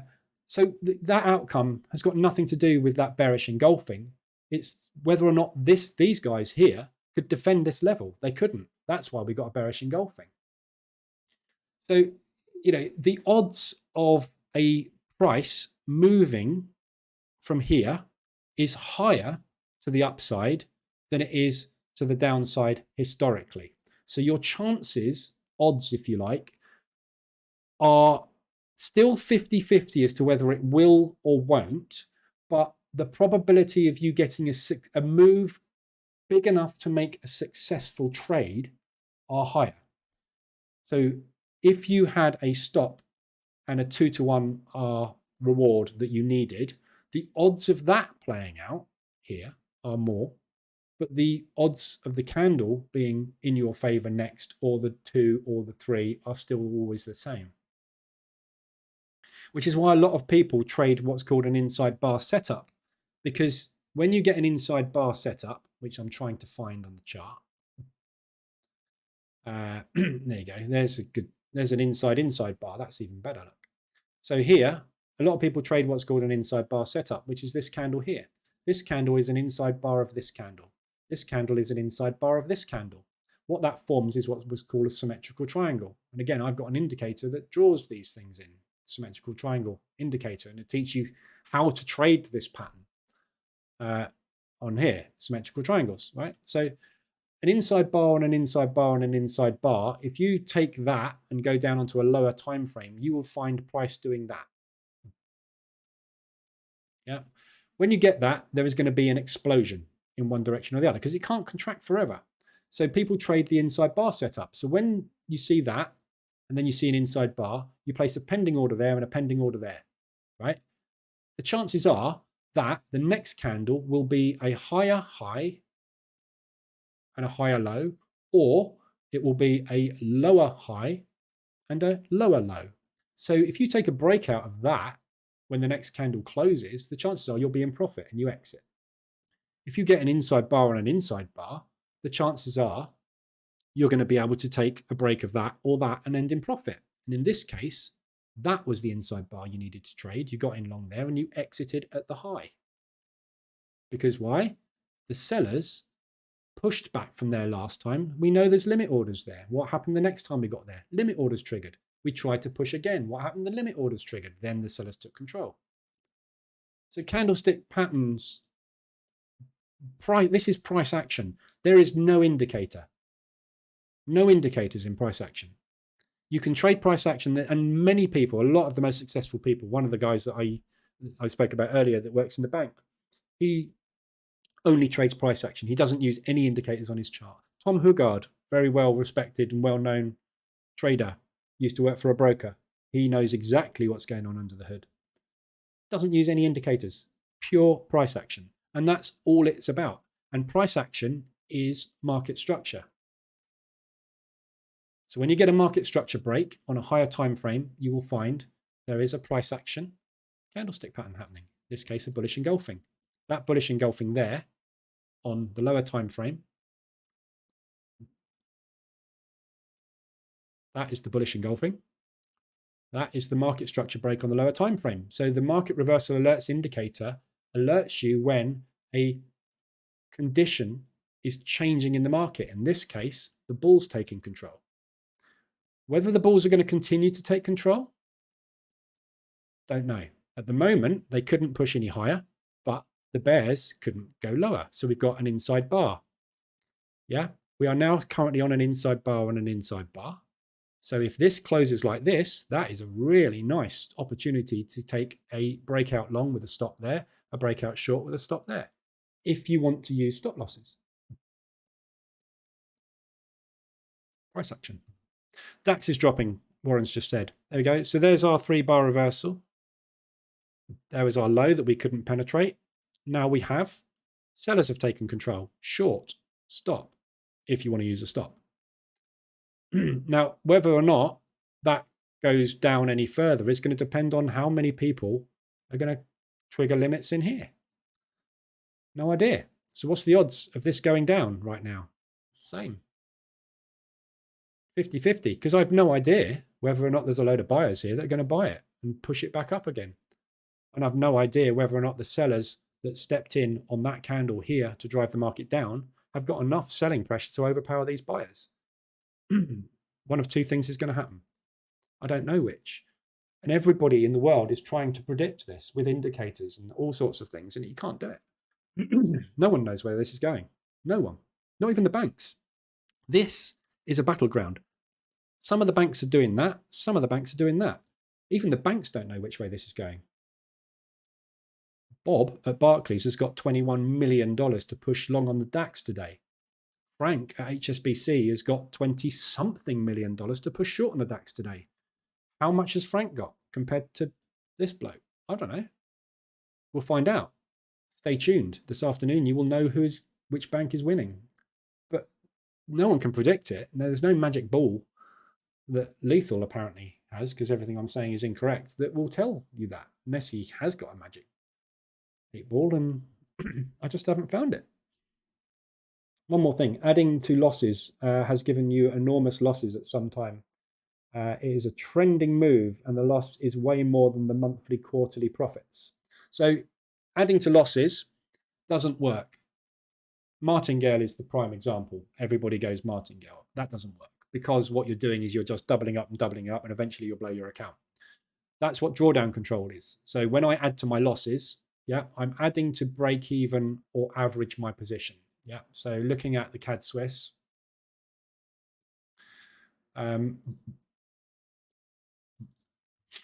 so I get in short here. Okay, I enter another short here. So the average of my two orders is now here. Yeah, so the movement needed to get me out is less. So as long as that move that I'm wrong on is a move that the banks will take profit on, at some point I will be given an opportunity to exit.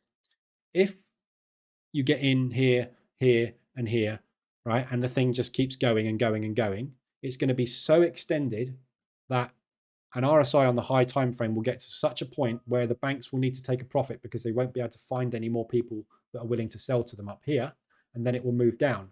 So as long as your average is within the average daily range of the instrument, yeah, you have a very high probability of exiting that with a profit.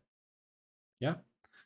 If you get to a point where it's pushed so hard in a trend and it will not stop that you scale in and your average starts to wane outside of that ADR, or you get to a point here where you start sweating so much that you think, oh my God, this is 2.5%. I can't hack it anymore. What do? Shut it and take a loss. Close that out, put that down there and go, damn, I lost $300. Oh, well, I'm only 1,700 up.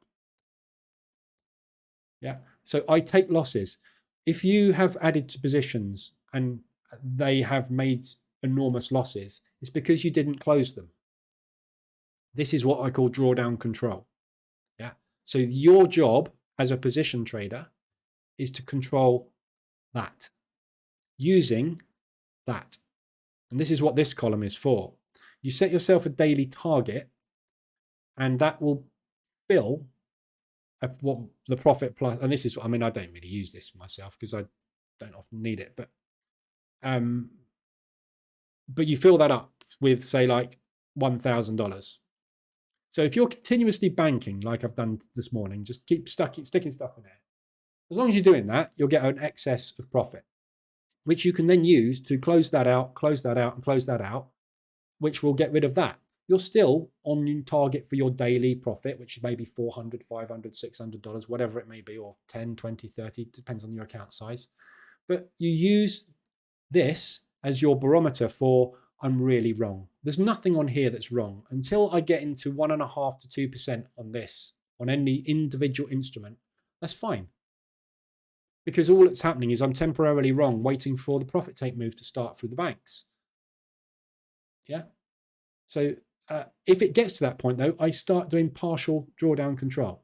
So I will close a percentage of the position out, but I won't close it all out because my goal is to bring this average within an ADR. So the very worst case scenario I have is if this thing moves down one ADR and gets to here and I've got 6 positions on, the thing that's happened to me is I've gone into drawdown and lost no money. That's the worst case scenario.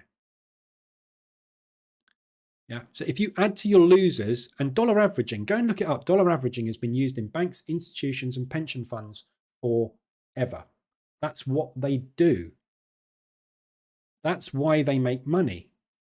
Yeah. I'm not doing anything unusual. I'm doing exactly what every large institution in this industry does. They dollar average.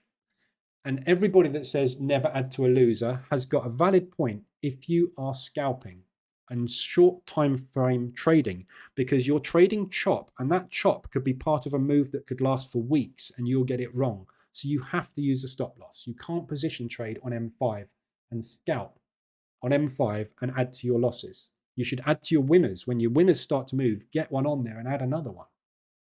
That's what you should be doing. But I'm not doing that. I'm swing trading high time frame, bank and institutional moves. But I can't get the entry right because I've no idea when they're going to do it. Neither of you, neither is Warren, neither is Lethal, who obviously knows much more than me. Yeah. So stop trying to guess where you need to enter the market. Just get in and manage this. This is here, your account, your account, however big your account is here to be drawn down into. This is risk. We put risk on to make reward. This is never going to be positive all the time. It's rarely going to be positive. When it gets positive, though, pop it over here and wait. Yeah. I'm juggling. I'm basically spinning plates, juggling balls, have pies in the oven. All I'm waiting for is one of the plates to fall or one of the pies to cook. Yeah. I've no idea when, I've no idea how long to cook them for because I'm not in control of it, am I? I put the pie in the oven. The bank controls the dials that control the temperature and the time. I don't control that bit. All I can control is the direction. So stop trying to control everything. The only thing you can control is an entry into the market in a direction. The banks will decide when you make money. I don't. I haven't got a clue. I decide when I take the money. I just don't know when I'm going to take it. That is the crux of how to make money in the Forex market, basically, or in any market. And that's why the banks do it that way. Yeah. You go and watch the Bloomberg channel. Bloomberg do a really good Friday evening wrap up. It's on. I'm on Virgin. It's on Virgin. It's on Sky. It's on all sorts. I think you can watch it online as well. But you'll see hedge fund managers and institutional traders coming on there, and they talk to them about, what do you think about this? What do you think about that? And they'll say, right, well, we've been dollar averaging into that for so long. Blah, blah, blah. They use the terminology all the time. They are position traders. They take a position in the market. You'll hear it all the time in the banks. You go into the pubs in London, you go to the banks, you hear the guys sitting around, what's your position on the DAX at the moment? Short. He didn't say, what entry did you take and where's your stop loss on the DAX? The guy's short on it. Short the market. You're long or short on the DAX? I'm long at the moment. How many positions you got? 27. What's your drawdown? 1.2 million. What's your target? 60 million. Yeah. They're not using a stop loss. They're position trading the market.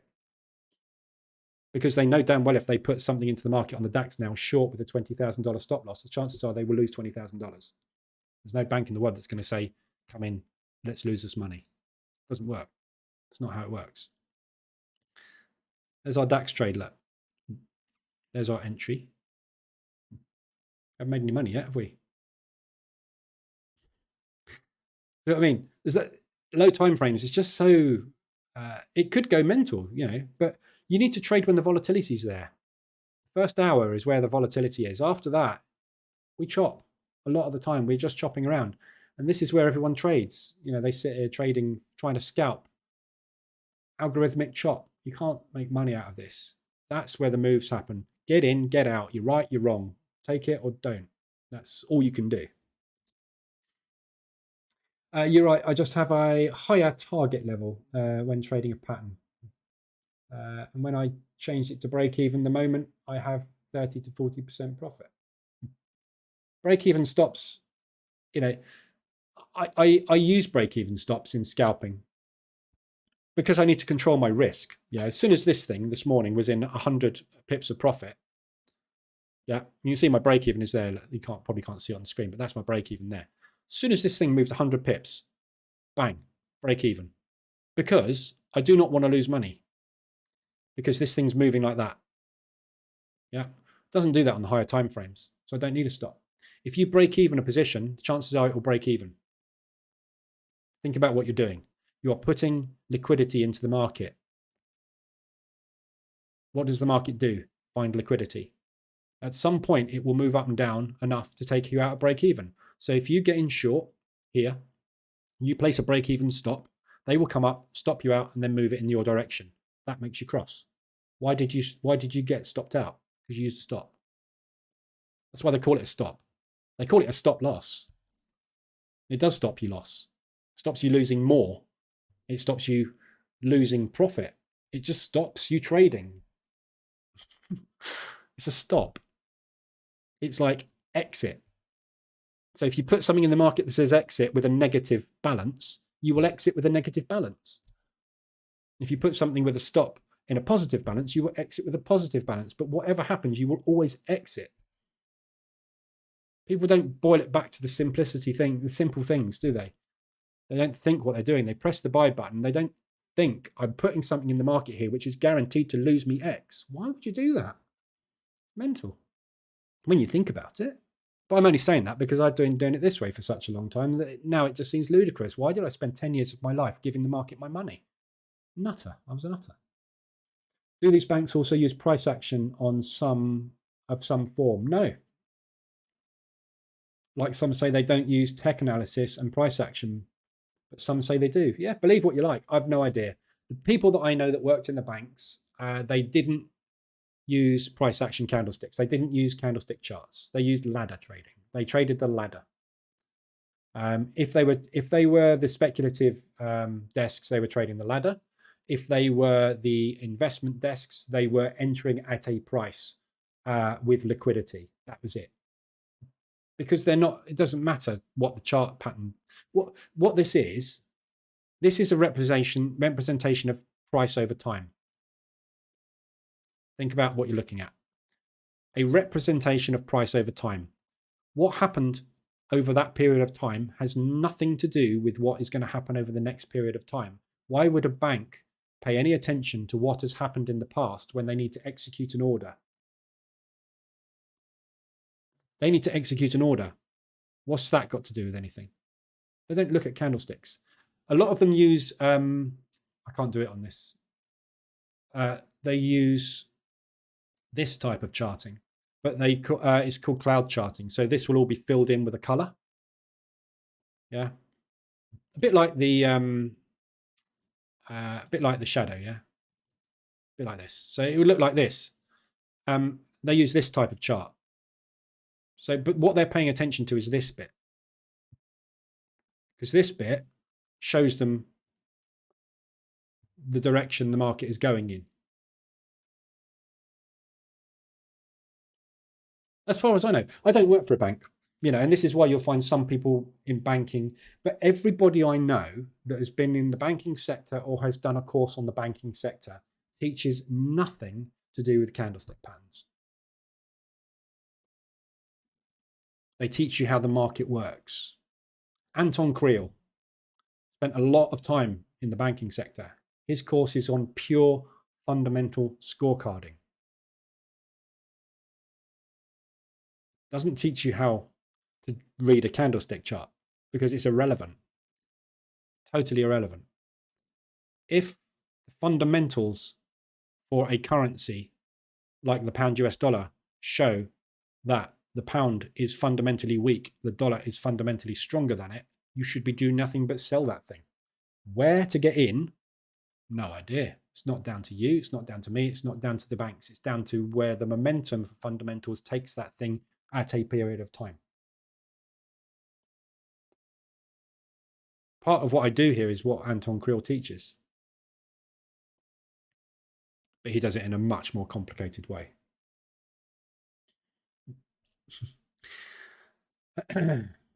On high volume, you're correct. It will break out in the volume, but these patterns in low volume only gives you a few points to scalp. Yeah, it's all relative.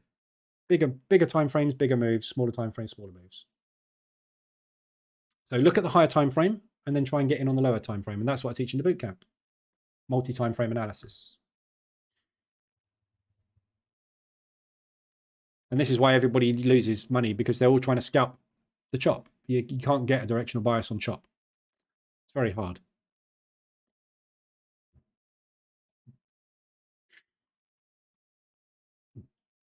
If you want to go and Google Anton Creel, his course is $3,000 though.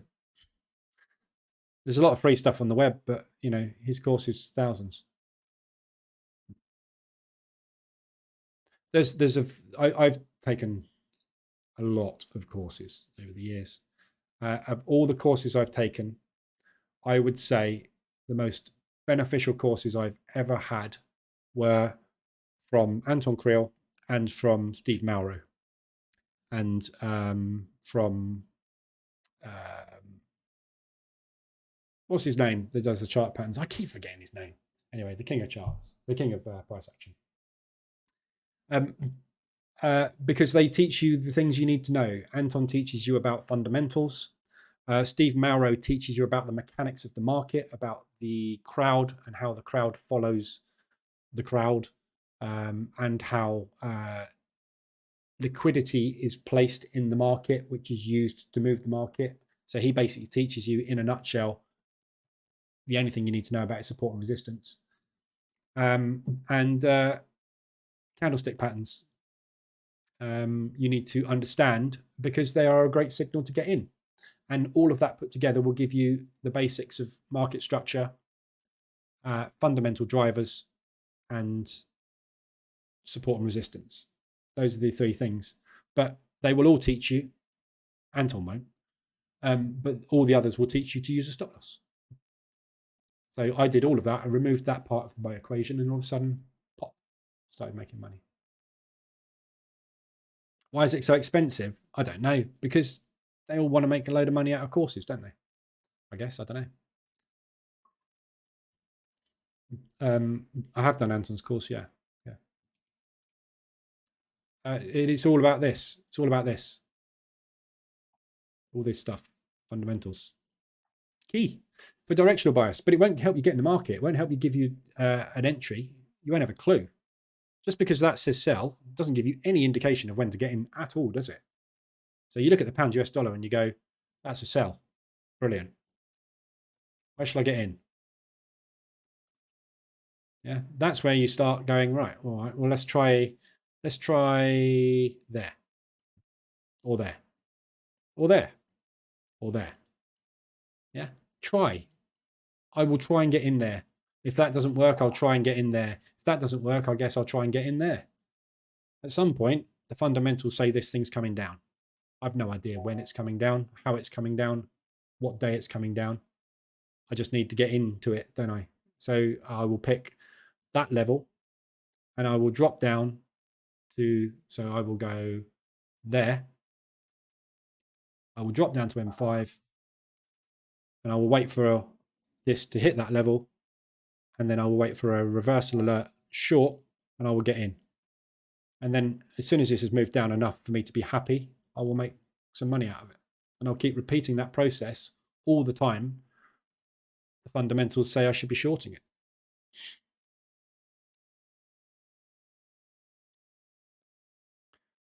So it didn't teach you when you should get in, you should get it, but just said DCA and good luck.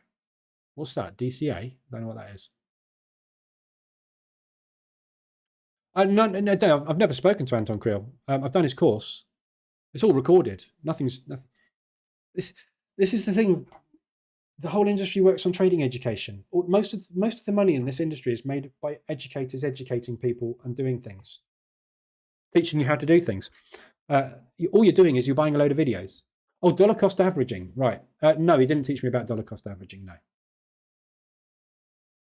taught me about fundamentals. Anton doesn't teach you how to get into the market. He teaches you how to read the market. How you get into the market is irrelevant when you know which way it's going. The thing that I know is it will go down. The likelihood is, I don't know anything. I've got no clue. The likelihood is, there you go, look at that. That didn't work. That was one of the 50% that didn't. What I know is I want to be doing that. When is impossible. So he teaches you how to read the market and he gives you indications on when you should be getting in. And it's all support. Everybody trades support and resistance levels. Everybody. You know, but he teaches you the mechanics. Is Anton successful? I don't know. No idea. No idea if he's successful or not. He doesn't trade live. He doesn't trade live. He doesn't show his P&L. He doesn't do anything. He sells courses. I'm sure he trades. I'm 100%. He runs his own firm. I think he runs his own hedge, either his own investment firm or his own hedge fund. And I think that's part of the course. He wants to recruit successful people. He wants to teach people to replicate himself, to employ them, to make him money. Absolutely spot on. That's exactly why you should do it.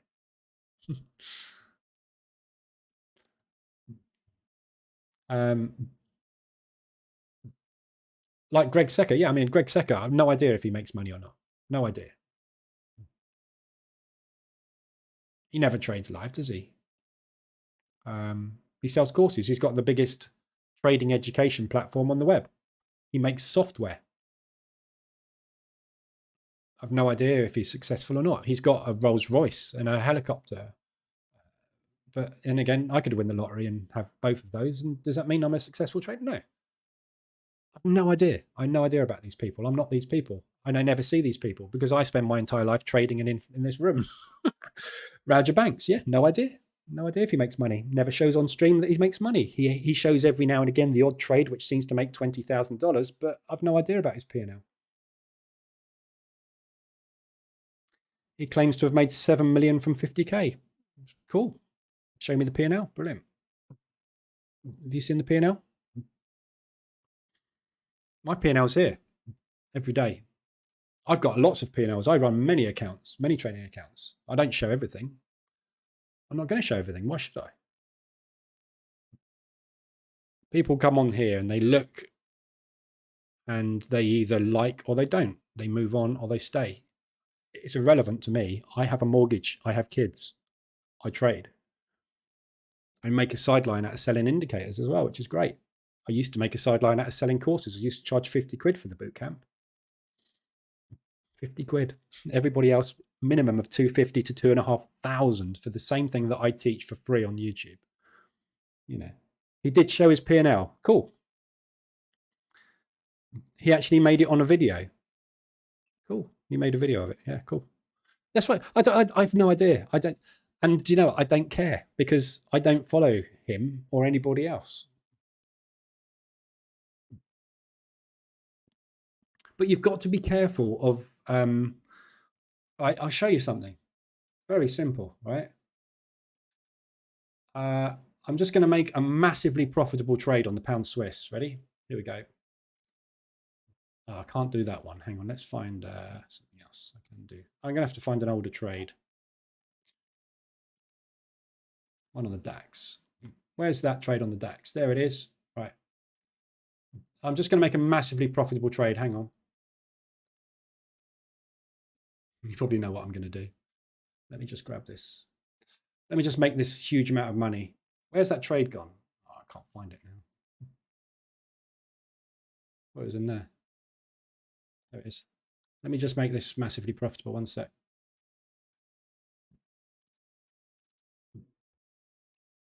There we go. Look at that. What a trade. The reason I took this trade was because this liquidity pool down here, we saw this wick arrive and this hammer. And then as soon as the top of that candle broke, I got in long and I made $74,000. There are so many people doing this. I'm not saying anybody's doing it because I don't care. I know a lot of people are.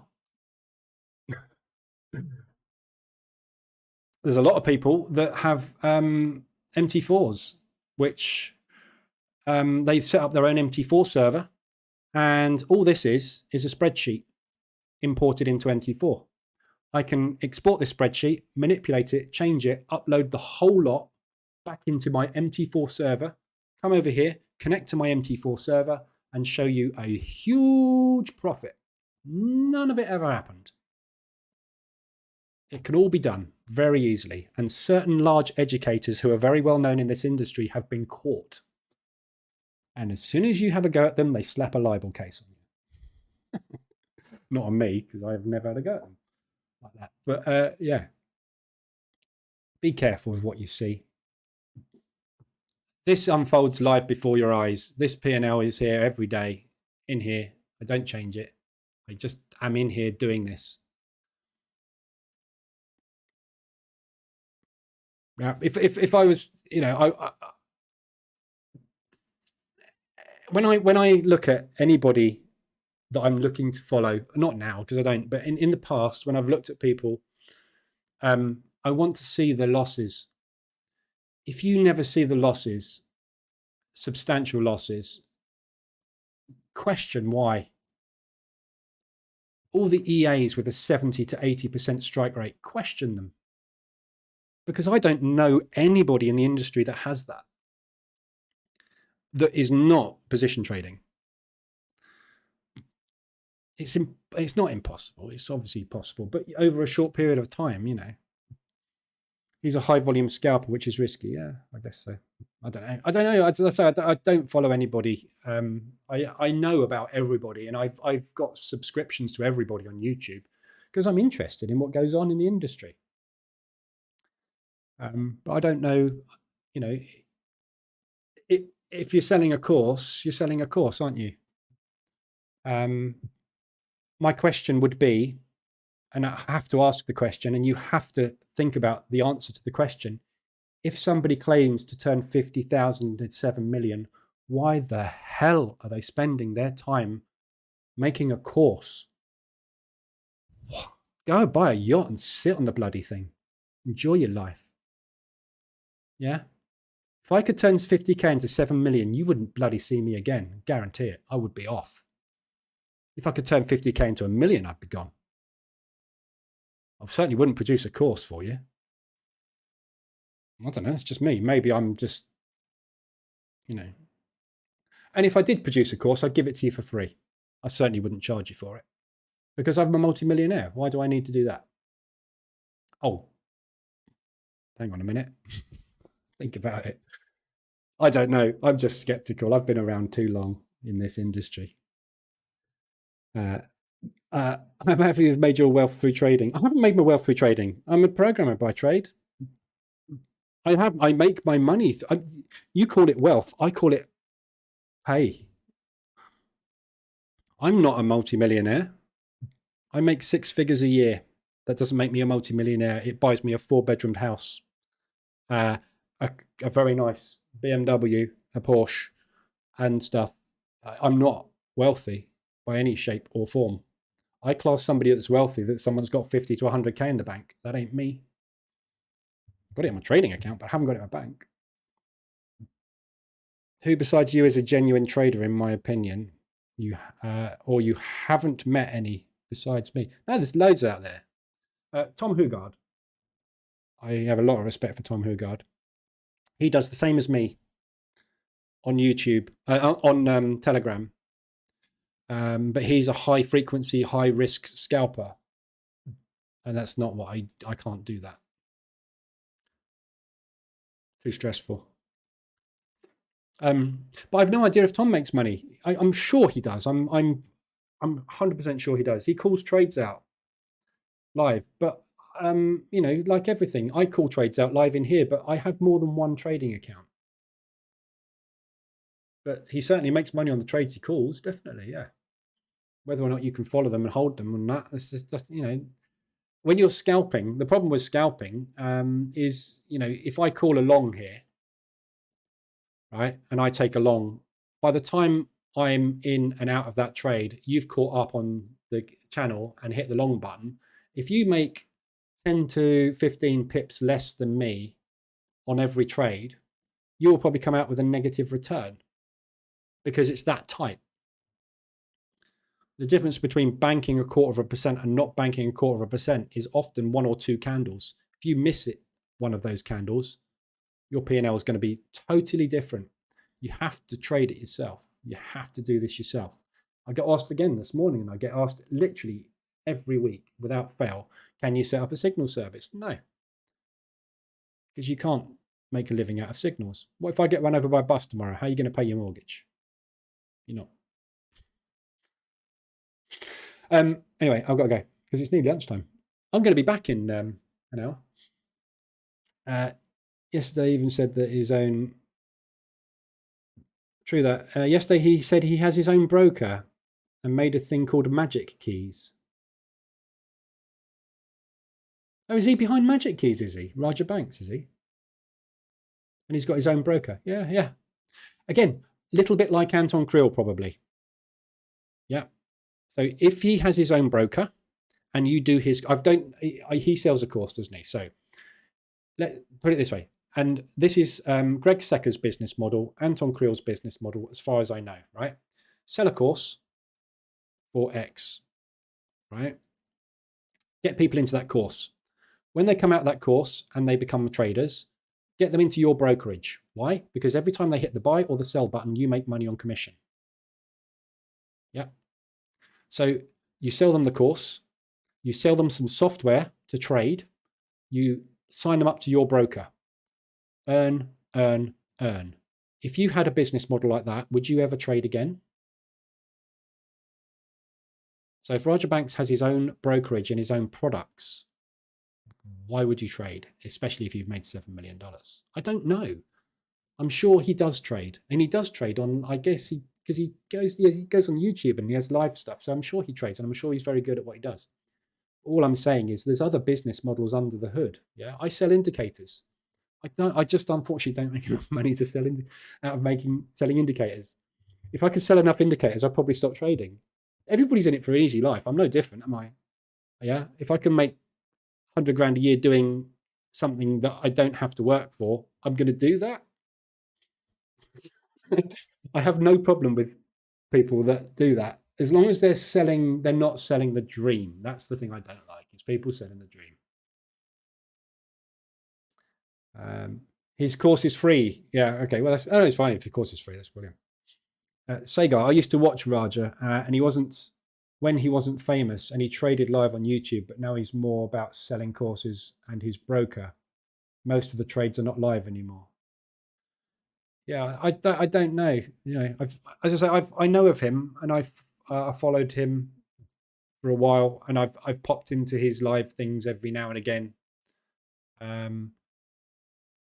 because I'm always just curious about how people are making money. You know, so I don't, I don't, I'm not out to disprove or prove anybody. I just don't like the education, the way that they, because I've been through it. Everybody, Raj has been through it as well. I mean, everybody that does courses has been through this mill, and it's years and years. I just didn't want to put out a course or any kind of education out there that is just selling the dream, because it's not a dream. This is a horrible job. Horrible on your brain. It's financially, it's amazing and highly rewarding. But as a job goes, sitting in front of a computer, constantly trying to make money with no guaranteed income is not a very nice job. I'd much rather be a pilot or a brain surgeon and earn the same amount of money. So yeah, coming up with a course that people are willing to pay thousands for, but then you've got to become a marketing genius, and then you're running a business, and I can't be bothered to run. I've run businesses in the past. It's just a ball ache, basically. You have other people to worry about, other people's families to feed. That puts even more stress on you. I'm out for me and me alone. I just want to make myself money and help people along the way, because I've been through the mill. Everybody has in this industry. He is now quite arrogant also. 3 to 4 years ago, he was much more humble. Yeah, I suffer from that as well. You know, I think I am arrogant, and I'm snappy with people, and I just, you know, I accept that. The reason being is because people try to everybody in this industry knows better than you. That guy earlier, I can't remember what his name was. He disappeared, didn't he? He came into the room and said, everything you ever said is incorrect. That's all he ever said. He never backed it up with anything. You get people, I get Telegram messages all the time. I had one from somebody on MQL5 yesterday. I'm going to go to my 61,000 followers and tell them you're a fraud. All right, then, off you go. Just go away, basically. I don't care about other people's opinions. I do care about other people that are willing to input information and help the community and do all that sort of stuff. But 90% of the people in here know better than you, because they've pulled off a couple of really good trades, made 500 grand, or they've got a funded account, they've pulled out 5 grand from it, and all of a sudden they're a master. They've been trading for 3 months and they know everything. I've been trading for 14 years. It took me nigh on 7 to 10 years to get profitable. And everybody else in this industry I know did. So yeah, there is a sense of arrogance, and Raja should have a sense of arrogance because he's cracked the hardest industry in the world. You have to be arrogant. I think you've got to be a certain type of person to actually pull this thing off, because it's mentally destroying most of the time. You spend your entire life battling loss, whether you use a stop loss or not. If you use a stop loss, you're battling that. If you're not using a stop loss, you're battling drawdown. There's nobody in this world that gets in and gets out and just does that every time. It's a horrible job. Watching your money disappear on a regular basis. Waiting for the market to give you that move that makes you the money. So you have to be arrogant. You have to be thick-skinned. That's the thing, I think. And that creates arrogance. And there's nothing wrong with it. At all, I don't think. But yeah, that's my take on it anyway. That's my experience with it anyway. He was trading live since 2016, and he did breakout closure trading. Yeah. My Uncle Ted is the guy that taught him, basically. Your Uncle Ted was a trader, was he? And that's the other myth in this industry, the big myth in this industry. People are born either able to or not able to do this, or have the psychology to do this or the psychology not to do this. And I don't think that's true. You could train anybody to do this job. I've trained my son to do this when he was 10 and he did it. I said to him, this is what you need to do. When that condition happens, do that. When that condition happens, do that. If that gets to a point where it's above that, do that. And he executed it. He had no inkling as to whether he was making money or not, but he executed the thing. The problem we have as humans is we've got to pay the mortgage. So we have to pay attention to this thing and this thing. But you can teach anybody to trade. It's very easy. And next time it gets up there, hit the sell button. Next time it gets down to here, hit the buy button. And if that doesn't work out, next time it gets down to here, hit the buy button again. When it gets up to there and that becomes green, hit the sell button. Bank that. Well done, you made $15. Did you lose anything? No. It's very easy to teach someone to do this. Actually executing it takes years. Because you will have many days that are stupid like that. And every time you have one of those, you've got to work for 2 to 3 days at least to get that back. And that's the thing. The temptation to over leverage when that's happened is what kills people. And the next day, I put an extra $50 leverage on my trades. I increased them by 15% just to give me that little edge back, and now I'm back to normal. But most people will just go straight in double, and they'll have another day like that, and that will become a 7K loss, and that'll be it. You're out. Done. 7% of your account in 2 days. Off you go. Bye-bye. Crazy, isn't it? We risk too much. Anyway, got to go. Lunchtime. Well, I'll be back at 1:20. I've been on for literally 4 or 5 hours, haven't I? I'll be back at, I don't know how long this has been. 9, 10, 11, 12. Yeah, 4 hours. Bloody hell. Right, I'll be back at 1:20. We'll have a look at the unemployment figures. We'll trade those, and then we'll see what happens. I might stay on until New York Open, or I might have a break and then come back for New York. All right, have a good one. If there's anybody still here, I don't even know if there's anybody still there. 34, blimey. Yeah, there are. Okay. So yeah, see you at 1:20. Anything you need, come in the Telegram group, and we'll be back for the unemployment. Have a good one.